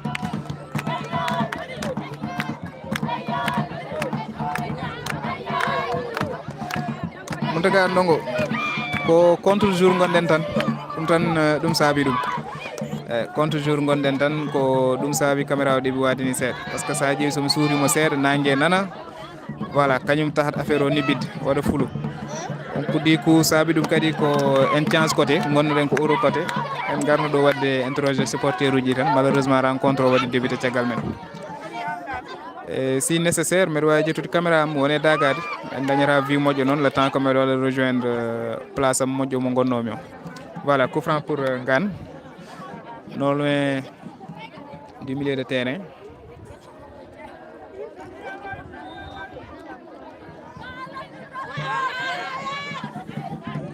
numéro 8 kanko tira ɗum je crois que waɗa ɗum ko yesso en faveur du numéro 15 qui contrôle la balle et intercepté par la défense aussi wadde feinte joro mais numéro 5 o faami jo kanko no wari o degisima ballon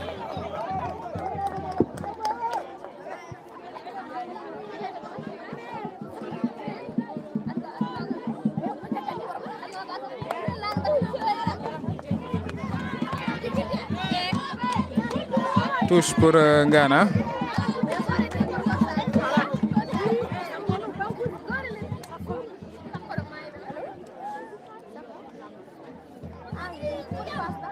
ballon nani ligne Simeto récupéré par la défense de Kahel Diar et coup franc pour Ngane je crois.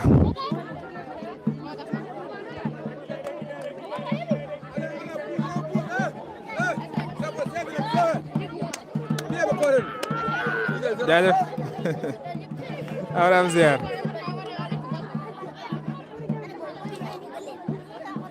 Voilà, do enjiro supporters ngandi qui sont bien organisés quand même hein, parce que non seulement enji monsieur ASP on nan wara gérer l'union mais en même temps kamɓene kadi aɓe mbaɗi coopéré pour wawde heddade ɗo mbiya yoɓe kadde ɗo quoi donc ɗum ne kadi ko hunde ganduɗa weeɓani coup franc pour ASC Ngane coup franc très excentré mais numéro 8 o kanko waɗa chargé wadde centré coup franc o so etaki wadde ɗum directement e kanko comme sikkani ko par ce que c'est un droitier et certainement o tokko wadde ɗum e surface de réparation pour chercher une tête numéro 10 o ƴetti leydi o wulle kan uji sikki mataw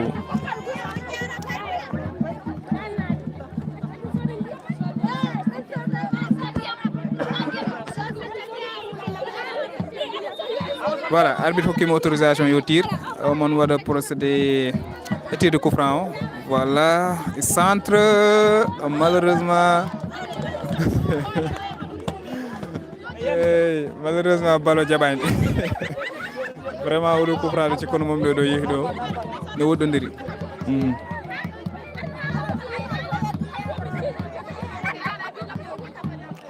donc 6 mètres pour ASC Kahel Diara défenseur o dégasima ballon loin devant milieu terrain une bataille de tête entre les deux formations ballon dans les pieds ASC Ngane récupéré et arbitre qui signale une faute en faveur de l'ASC Kahel Diara.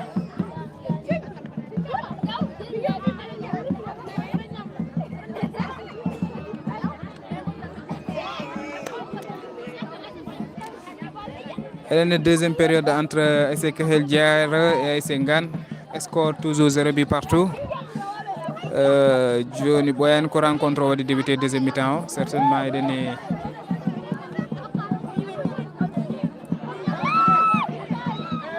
de 45 minutes de jeu peut-être.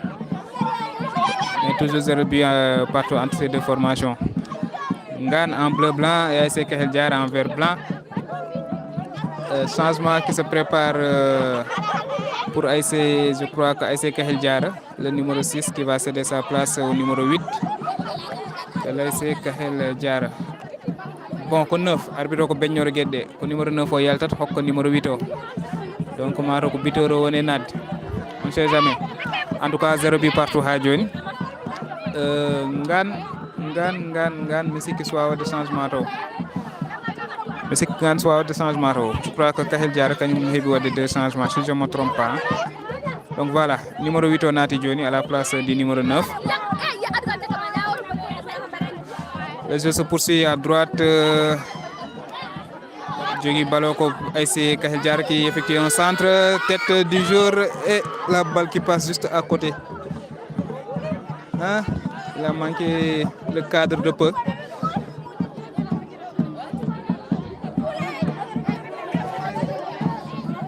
Naran kon debi nad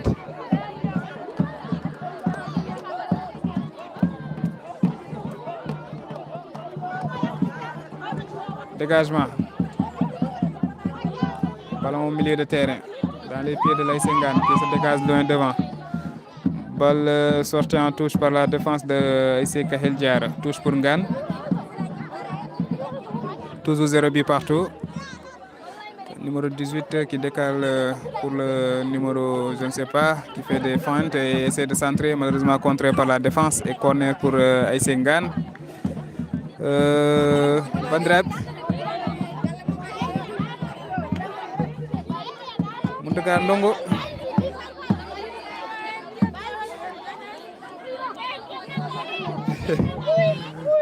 Mountakar Ndongo, ko condition ngaji mbayi non. Oron Diafo, on va essayer de faire avec prochainement, peut-être Mato. Mais je crois que, en tout cas, c'est passable musique. Image où il c'est pour essayer.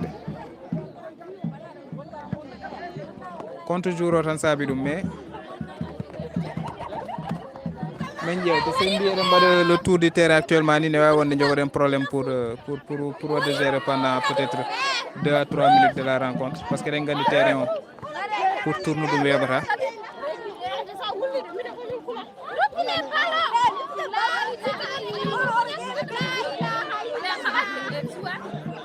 coup franc.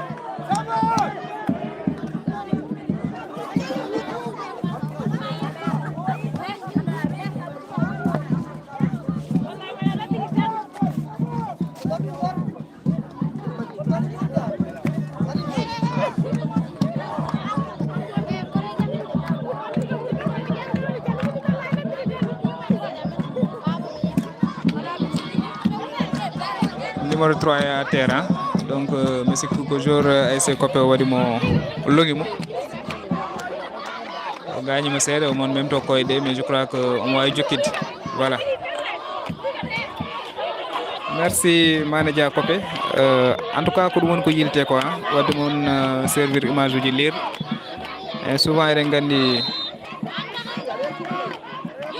y a certaines choses ɗi ganda ko ala ko mbawden hen ko en baddat hen tan par ce que nangue leeli jippade seeɗa et Allah waɗi en dewi yaade ha en gari o ka banggue terrain o donc on va essayer de gérer comme ça donc contre pour l'ASC Kahel Diara et ballon capté par le gardien de but de l'ASC Ngane au début de jour heureusement ha o pertani ballon parce que so pertini ballon ça pouvait créer le danger.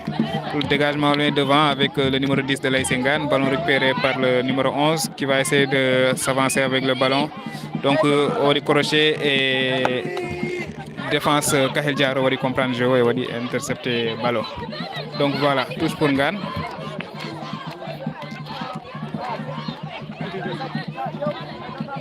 Une sortie de but, je crois.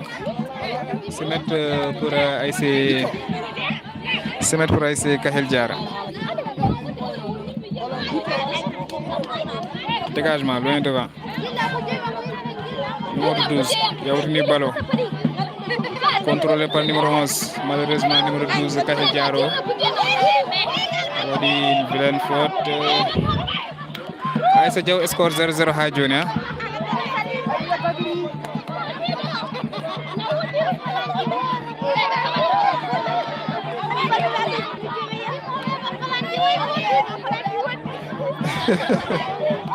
Koppe layel mi haalde haala Koppe tawanani mbimi ɗum salni katari Koppe najo non je crois que min nanando mbeɗa haala Koppe de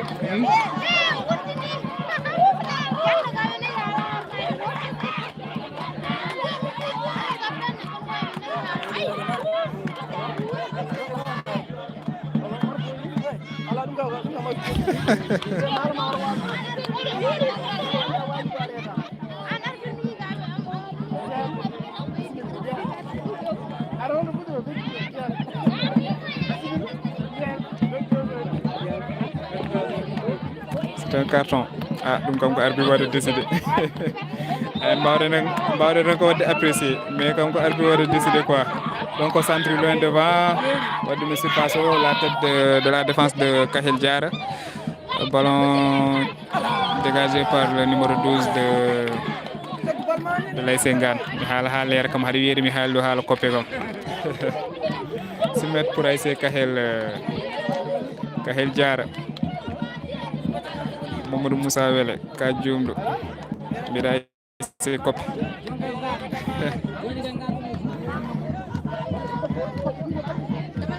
C'est Koppe. Yo holko foti wonani kam Koppe.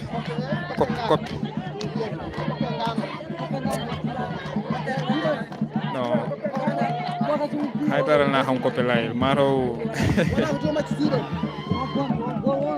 mataw ko ɗon tan mataw ko puujiɗo quoi peut être mataw ko kamo Koppe o e kamo Kahel o nawori kam quoi ça peut arriver daral na kam Koppe boyan ko jiɗɗa ko mi deejo ay a parent ro kam ndiyam mi deejo mi yara butelam ndiyam eɗen to woppi ɗum de kañum e matériel am bandiraɓe butelam ndiyam e matériel am fof noon to mbiɗa woppi dégagement milieu terrain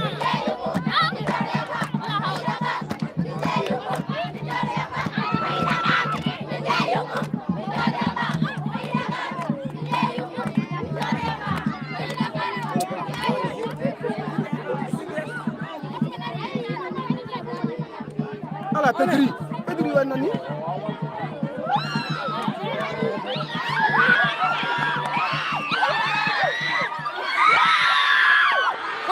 Subhanallah, très beau but de l'ASC Kahel Diarra. Premier but, l'ouverture de score pour Kahel Diarra.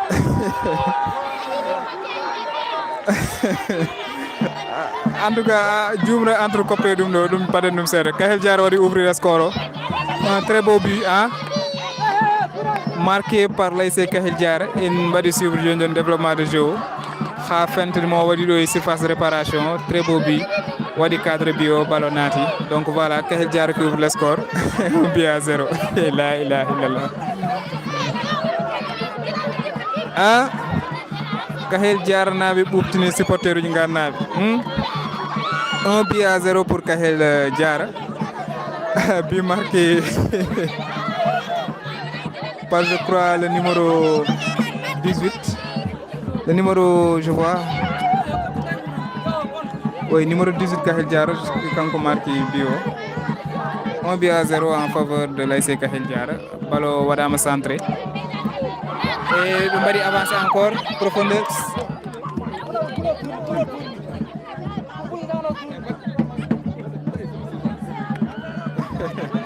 Chat Barona Ganajo. Frère, non. Ça, tranquille. Quel but, voilà, quel but, bio vraiment yodi. Marquant à la 56e minute de jeu. Par l'ASC Kahel Diarra en vert blanc. 1-0 pour le moment. Félicitations mon équipe, bonne continuation. Allez Badra Gueye. Quand oui non, le jeu se poursuit, c'est à droite. Ngan du ballon yes Astram par Kahel Diarra. Numéro 18, Messi Gueye.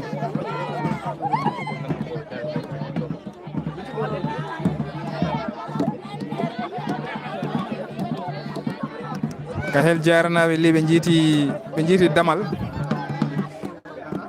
Commence à faire un peu mal à l'équipe de Ngan.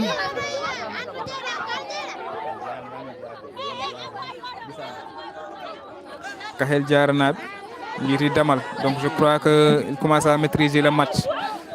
Aben eto wadde développer jeu comme il le faut. Nane ko ni ɓe mbaɗno sur des passes bien faites, ɓe mbaɗi développer ballon ha yette camp uji. Et le jeu se poursuit toujours. Le dégagement de la défense de l'ASC Ngan, heureusement. Voilà. Alsana, c'est une équipe très technique. Ah, mais c'est quoi ça? Papito, pour une équipe Mangara, quoi.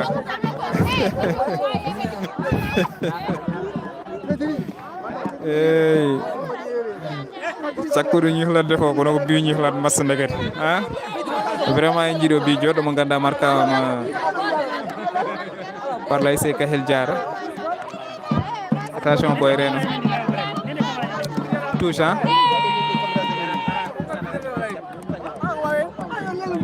Chun.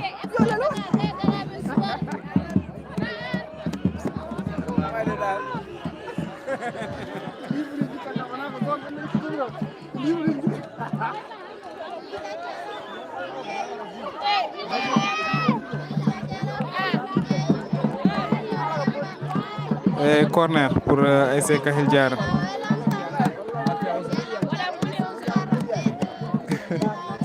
Ngan waɗa mone joni. Ngan waɗa mone joni.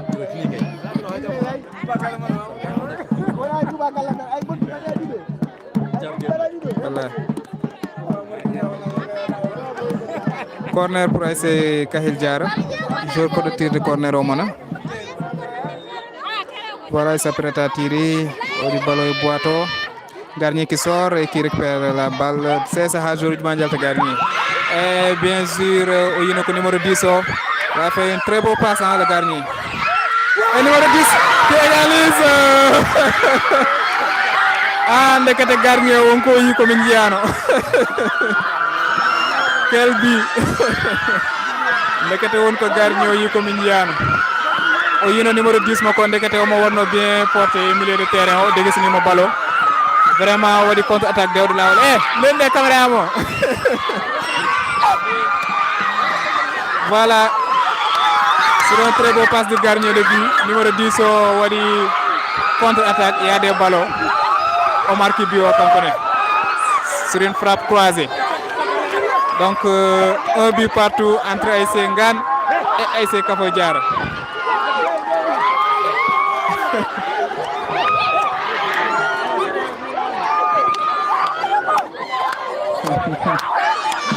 supporter ɗiɗi woni ɗum bone but marqué à la 59e minute de jeu donc eɗen mbawi wiide 4 minutes plus tard Ngane waɗi égalisé un but partout entre ASC Ngane et ASC Kahel Diara. Le jeu se reprend, se poursuit. Voilà, Ngane naɓe ndiwni ndillini ɗo fof. Ngane mbaɗi égalisé, jeu fuɗɗitima. Le match se relance entre ASC Kahel Diara et ASC Ngane.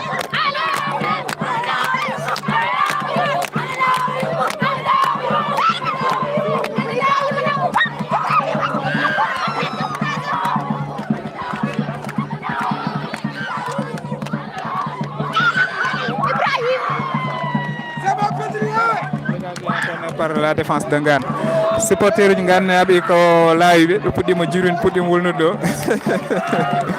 Gayo Dramé salminama juurama.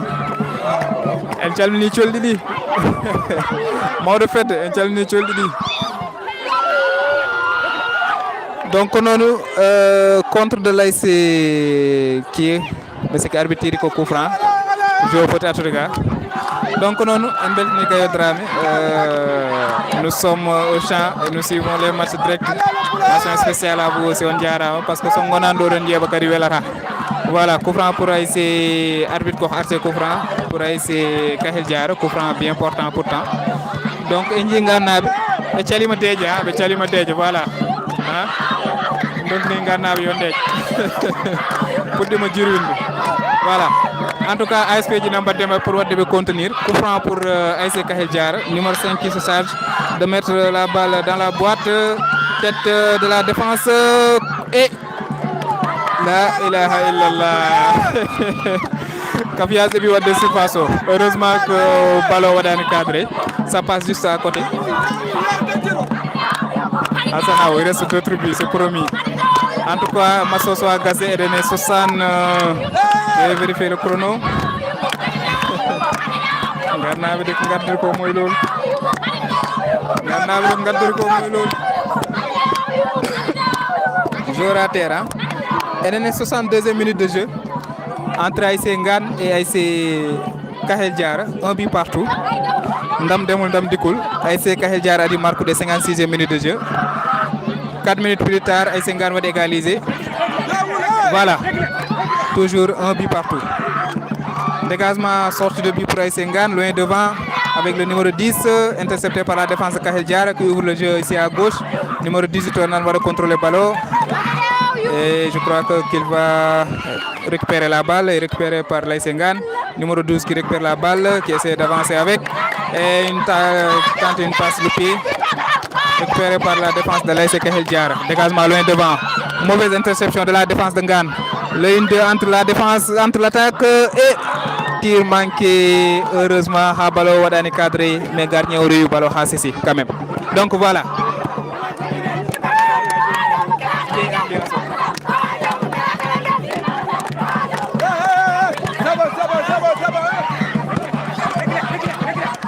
Koreji papito en calima deja, koreji papito en calima deja ha woni ha min pama dum de.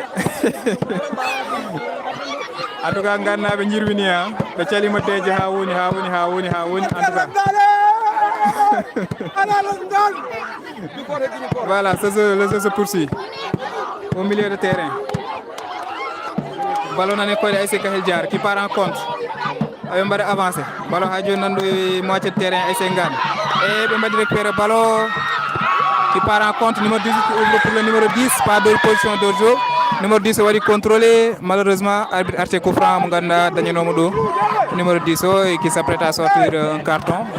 Ha ƴeewen couleur carton, ce sera certainement un jaune. Et un carton jaune pour le numéro Hollam Mayoma, je crois que c'est le numéro 4, hein, donc non capitaine. Capitaine heɓi carton jaune.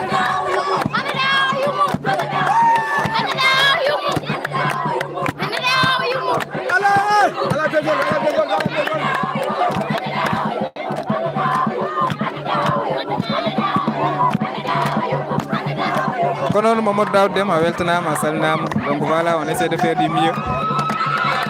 jatsi gannaɓe de kam jima ɗo ko noon tan maala faabo on bi partout ha joni terrain o en tout cas jirwi fundi heewi dille donc en jii voilà terrain o heewi dak en jii yimɓe bien vrai ko hawre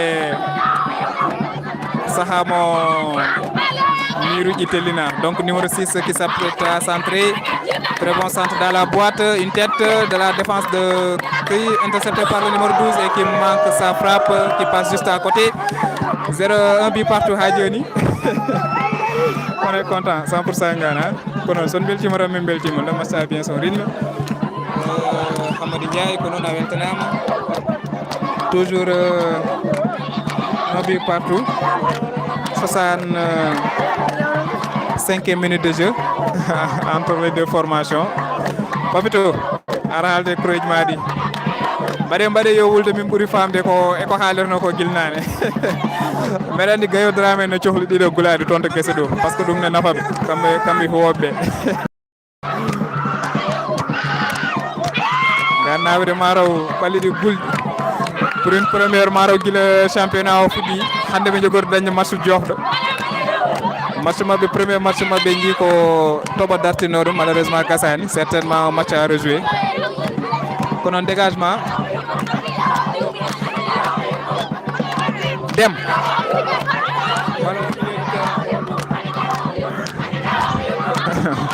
va-et-vient ji puɗɗima hewde yes caméra mo noon quoi AFP ji gande supporteur uji gannaɓe hankkadi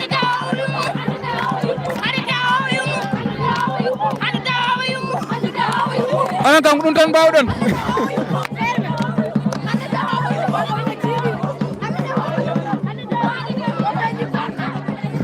ƴettoje kayni kewi e stade o ma ala faabo tan le jeu se poursuit là-bas à droite centre heureusement ballon ça passe un peu en haut hande holɗum Mamadou Ndongo hande ma wul maroɓe jiiɗi wiide allez Kahel Diaré ça va Sophie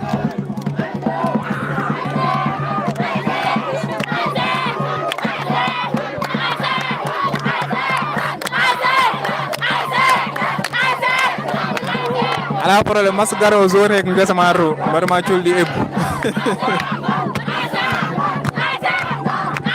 voilà sorte de but pour ASC Ngane défenseur on en prépare pour dégager Doum se dégager loin devant au milieu de terrain tête de l'ASC Kahel Diaré qui part en contre balle interceptée par la défense neɗɗo rewi joni yes caméra men o ɗeɓi libde ɗum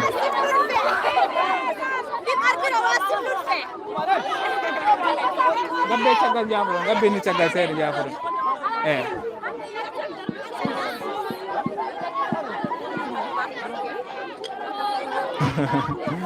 Papito min goppi ɗum e juuɗe ma walle voilà touche arti hay juuɗe gardien de bio qui dégage loin devant encore o waɗi tante ko wonno tante dane ko avec le numéro 10 qui s'élance mais ngol ɗo gardien o waɗi anticipé ballon gardien o faami ngol ɗo woppani o waɗi anticipé ballon un but partout Alsana ko noon woori wallahi eɗen e presque 70e minute de jeu probléme mo ƴewtumi taw noon ko kan aɗa softade fof probléme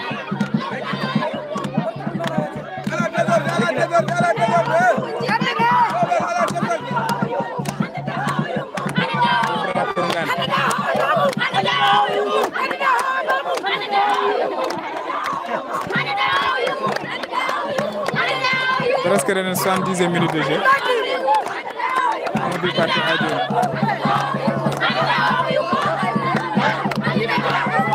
En tout cas, les insultes à revoir.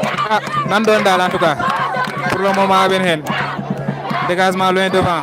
Pour le numéro 10 qui essaie de faire une retrait, mais malheureusement, il n'y a pas de ballon.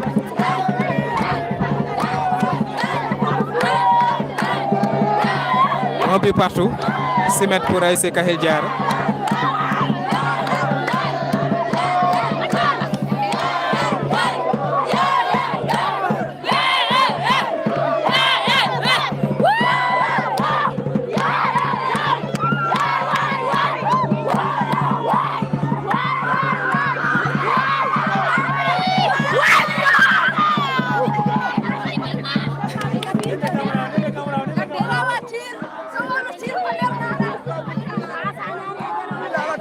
awe ko noon alsana o hen jeeya nawetan kam ko noon fof ko hen jeeya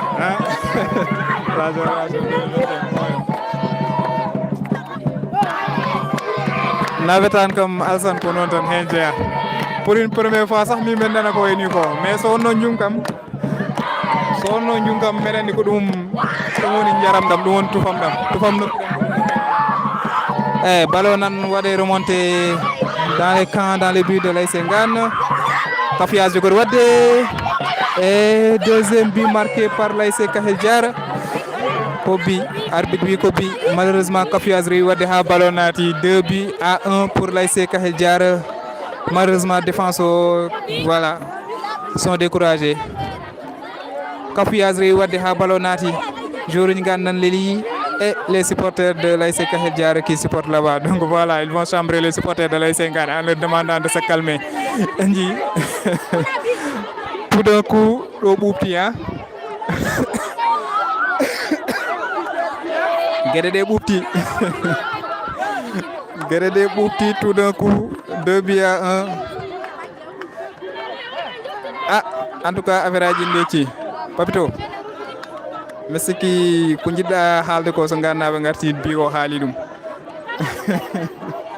gannaɓe oui aɓe namno mbaɗi ko bi par ce que maaro affaire ko bettiɓe ke jiroɓe ɓe gonno ha maaro ɓe jiiyotti kan uji ne dilla donc voilà balo arti joni tan après le centre e koyɗe Kahel Diara naaɓe aɓen mbaɗa remonté balo e kan uji Ngane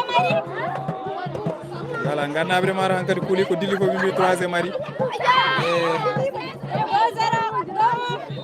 coup franc pour l'ASC Kahel Diara.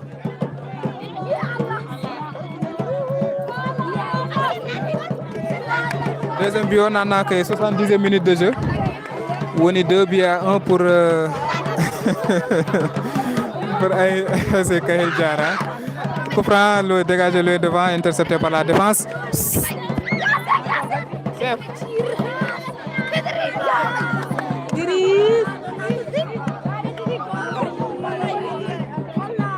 Chef gabe tagal yafaɗo gabe tagal seet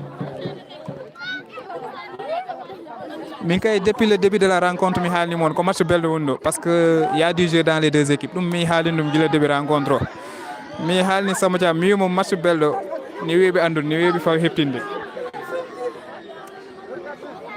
C'est un très bon match kay dès le début je savais que match o ma wel parce que guila début match o mi wonde so affaire aji fuɗɗima l'affaire aji fuɗɗinde qualité de jeu tu le sens parce que bal kam aɗa andi en général so fuɗɗima à travers les passes à travers les contrôles tan a fama tan y a quelque chose quoi donc ko noon urura uro tivide ko calinoɗo hay goto namdaki mbar yaadi public mbiyeɗa ko yar sat liggo wona no yaadi public kay arɓe ɓe garani ɓe fof ne gandi ɗum yaadi public là-bas il y a du public ici voilà jiruntinoɓe guilnaɓe ɓe mataw ndiyam glace ko naati men ko wiccaɓe ndiyam glace aɓeni supporter uji Ngane naɓe qui attendent désespérément deuxième but mo Ngane pour jirwinde kadi mais heureusement noon bon aɓe jirwino noon aɓe belno vraiment mbaɗa supporter équipe mabɓe comme il le faut ɗum aussi c'est à saluer par ce que supporter comme so weeli so metti fof ko foti jirwinde ɗum équipe o sohli.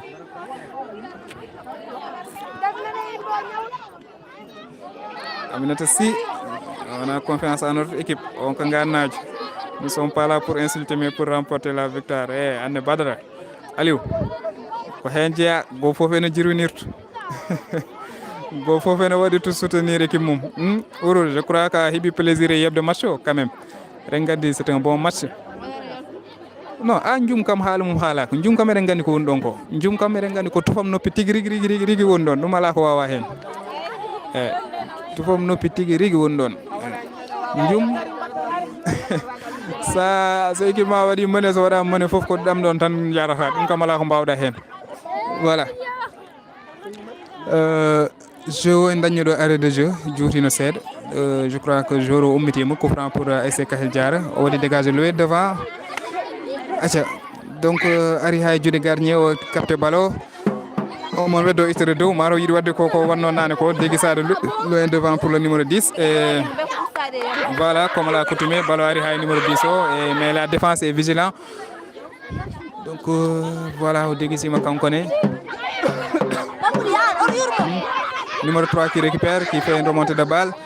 Et voilà, intercepté par la défense, arbitre bi holdum. Coup franc pour ASC Kahel Diara. Supporter yi ganna be jaadani hen. Gabe tagal seedo tan jaabaron seedo. So ngabbi libero tagal tan mo mbawi yido. Marode? Ko jingo. Ah.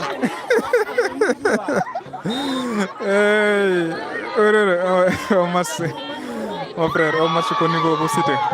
Non, au match niveau franc wondo. Niveau franc wondo. Au match niveau à parcelle wondo. Gayo, adan namno do ko satti. Feuille de match. Adan de souvent feuille de match ji wadat surlo. Be jabara hollirdu dum. Donc ko non ene satti hebde seeda minen ko yamen jiidi andu de jouruji avec les numéros de dossard mais malheureusement min kaada tan ke numéro ji parce que on information min ɓuri wawde hebde parce que à travers itrema tan aɗa wawi andude kam holko jouro ɓorni gannaɓe ɗe garwi bandiraɓe kono ala ko moƴƴo aɓe keddora je vais consulter le temps sowa gasa taw en keddora 4 minutes de jeu e nder temps de réglementaire o PDG o pom hoppimi ndeje Arsat Ligo ɓuri hewde toɓɓe PDG Arsat Ligo Adama Ndiaye c'est sinistre mettez l'ambiance mais il y a de l'ambiance Adama Ndiaye quand même il y a de l'ambiance faut saluer le minimum Kafias Toye quand ASC Kahel Diara gardien qui se saisit ballon gardien heureusement capté ɗum amnat si ko non weltanama lay c'est pas question de c'est pas question de discipline mais il faut comprendre c'est l'état des supporters de théâtre quoi donc non ça arrive en tout cas que nawetan jeeya façon hunde fof ma nando ma wat ƴettoje ma wat haala bel ko ma wat hunde fof en tout cas goto fof ene lappirto baru mum tan puisque personne n'est visé ender insultaji ko non tan en pama tan hen jeeya hen sahaji kañum woni sar mum nawetan en tout cas personne n'est visé ko ƴettoje tan en l'air en tout cas ko ɓurɗum welde yo wulyo jiru ko hen jeeya le jeu se poursuit Ngane qui cherche désespérément à égaliser les ballons sont renvoyés loin devant mais toujours repoussés par la défense de Kahel Diara donc qui essaie de développer le jeu onon gabbe caggal jaafa ɗon toujours numéro 8 qui essaie de décaler là-bas à droite ballon intercepté par la défense et repoussé devant numéro 17 qui pousse encore coup franc arbitre pour ASC Ngane donc arrêt de jeu un peu l'essentiel c'est qu'ils ont bien joué même s'ils n'arrivent pas à gagner les supporters de Ngane ndeysaan yo Allah faabo ko non tan supporter kam ma won arbitre ɗo belto ma won arbitre ɗo mettina ça arrive c'est valable pour tous les équipes hein. On a fini avec Ngane au suivant Ali Badra ko non tan voilà dégagement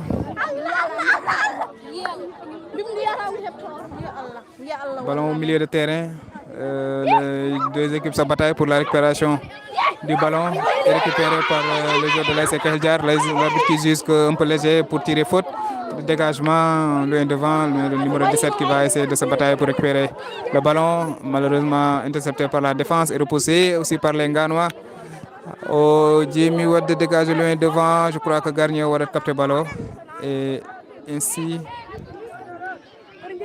le gardien de but a récupéré la balle PDG wala mena Escoro mi haalan PDG c'était sorti Escoro Ibrahima ɗum de kam an kam wawi haalandema Escoro eɗen e 2 buts à 1 hein? 2 buts en faveur de l'ASC Kahel Diara but marqué à la 56e minute pour Kahel Diara et à la 70e minute encore pour le deuxième but et Nganaɓe mbanno égalisé à la 59e minute donc actuellement eɗen e 2 buts à 1 temps won naywi noon actuellement eɗen e je crois que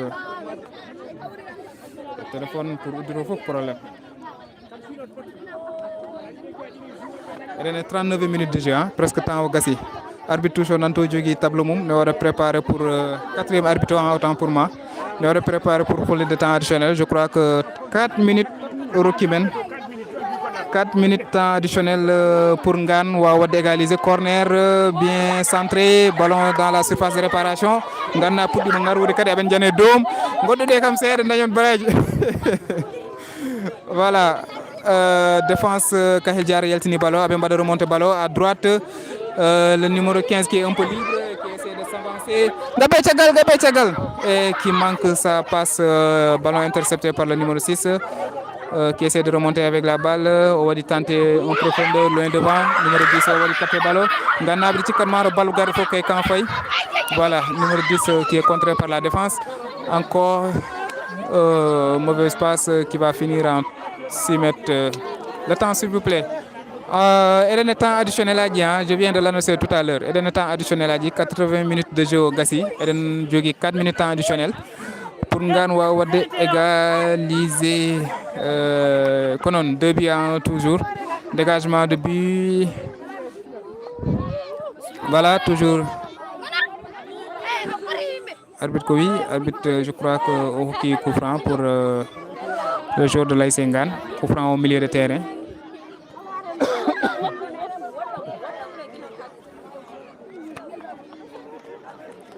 Papito. Tu es dans le temps additionnel là. Il y a 4 minutes additionnel pour égaliser.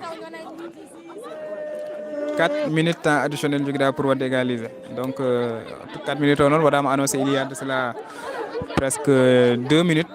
C'était 2 minutes pour égaliser. Coup franc à suivre pour l'AS Ngan. Ballon centré dans la boîte, tête de la défense, puis dégagé en corner pour l'AS Ngan. Toujours ballon nangay côté ASC Kahel Diaro. Donc voilà. Ngandi supporter nganabe ha joni ko be ngaru. Ils y croient toujours à l'égalisation. Donc kambe fofu abendo ma la fa botan. Corner pour l'ASC Ngan. Contre centré dans la boîte. Et malheureusement bien tiré mais n'ont pas trouvé de tête pour intercepter ou mettre la balle dans les camps. Se mettre à suivre pour l'ASC Kahel Diara. Je dis bien Kahel Diara, mais il y a une copie Kahel Diara. Konon Nganabi Amat Ngumeron Bare ni ser Nganabi ni jebu footballo Papito ni jeb ASC Kahel Diara seul Aliou Badara konon Mamadou Abbas a weltana man ne aussi hein konon enen dendi golle de. Voilà, je crois que supporter Ngana be puddimo de quitter stade CCC. Balle comme score Liverpool Arsenal. Vraiment hande comme kono mami jodo jonde mi deje mi wara suivre match bel malheureusement Samba Thiam bonnini kam dum. Derby des Reds bonnini kam match bel mo kono wadi suivre. Mais itra wadi do suivre kadi match bel entre Kahel Diar et comment dirais-je et Ngan. En tout cas Tchatsi 1 but à 0. Combien 3 à 5%. Bandrab, je crois que Andja Fodona live au Misikan Samo Diof parce que Edene batterie maintenant va de signaler portable ko gas courant mais en même temps quand on presque ko gaso alande soma live o wat boucler en tout cas batterie on andara gas et na dernière minute presque 1 minute et 10 arbitre vous fait siffler et heureusement arbitre siffle fin temps match Gassi score 2 buts à 1 entre ASC Ngan et ASC Kahel Diara wadi mené de fi 2 buts à 0 nati wadi mené. Donc match Gassi un match vraiment plaisant bello wada monsieur Messi qui me journera ke halaka on beltana mo no fewi den dokondira rendez-vous demain inchallah malheureusement mi hebani calendrier pour wade annoncer match demain comme no Samba Thiam hewi wadi dum ni en calmini mon min juuri mon gannaɓe nankota avec déception mais ils n'ont pas démérité en mbaɗi félicité ko aussi ASC Kahel Diara. Ok merci on jarama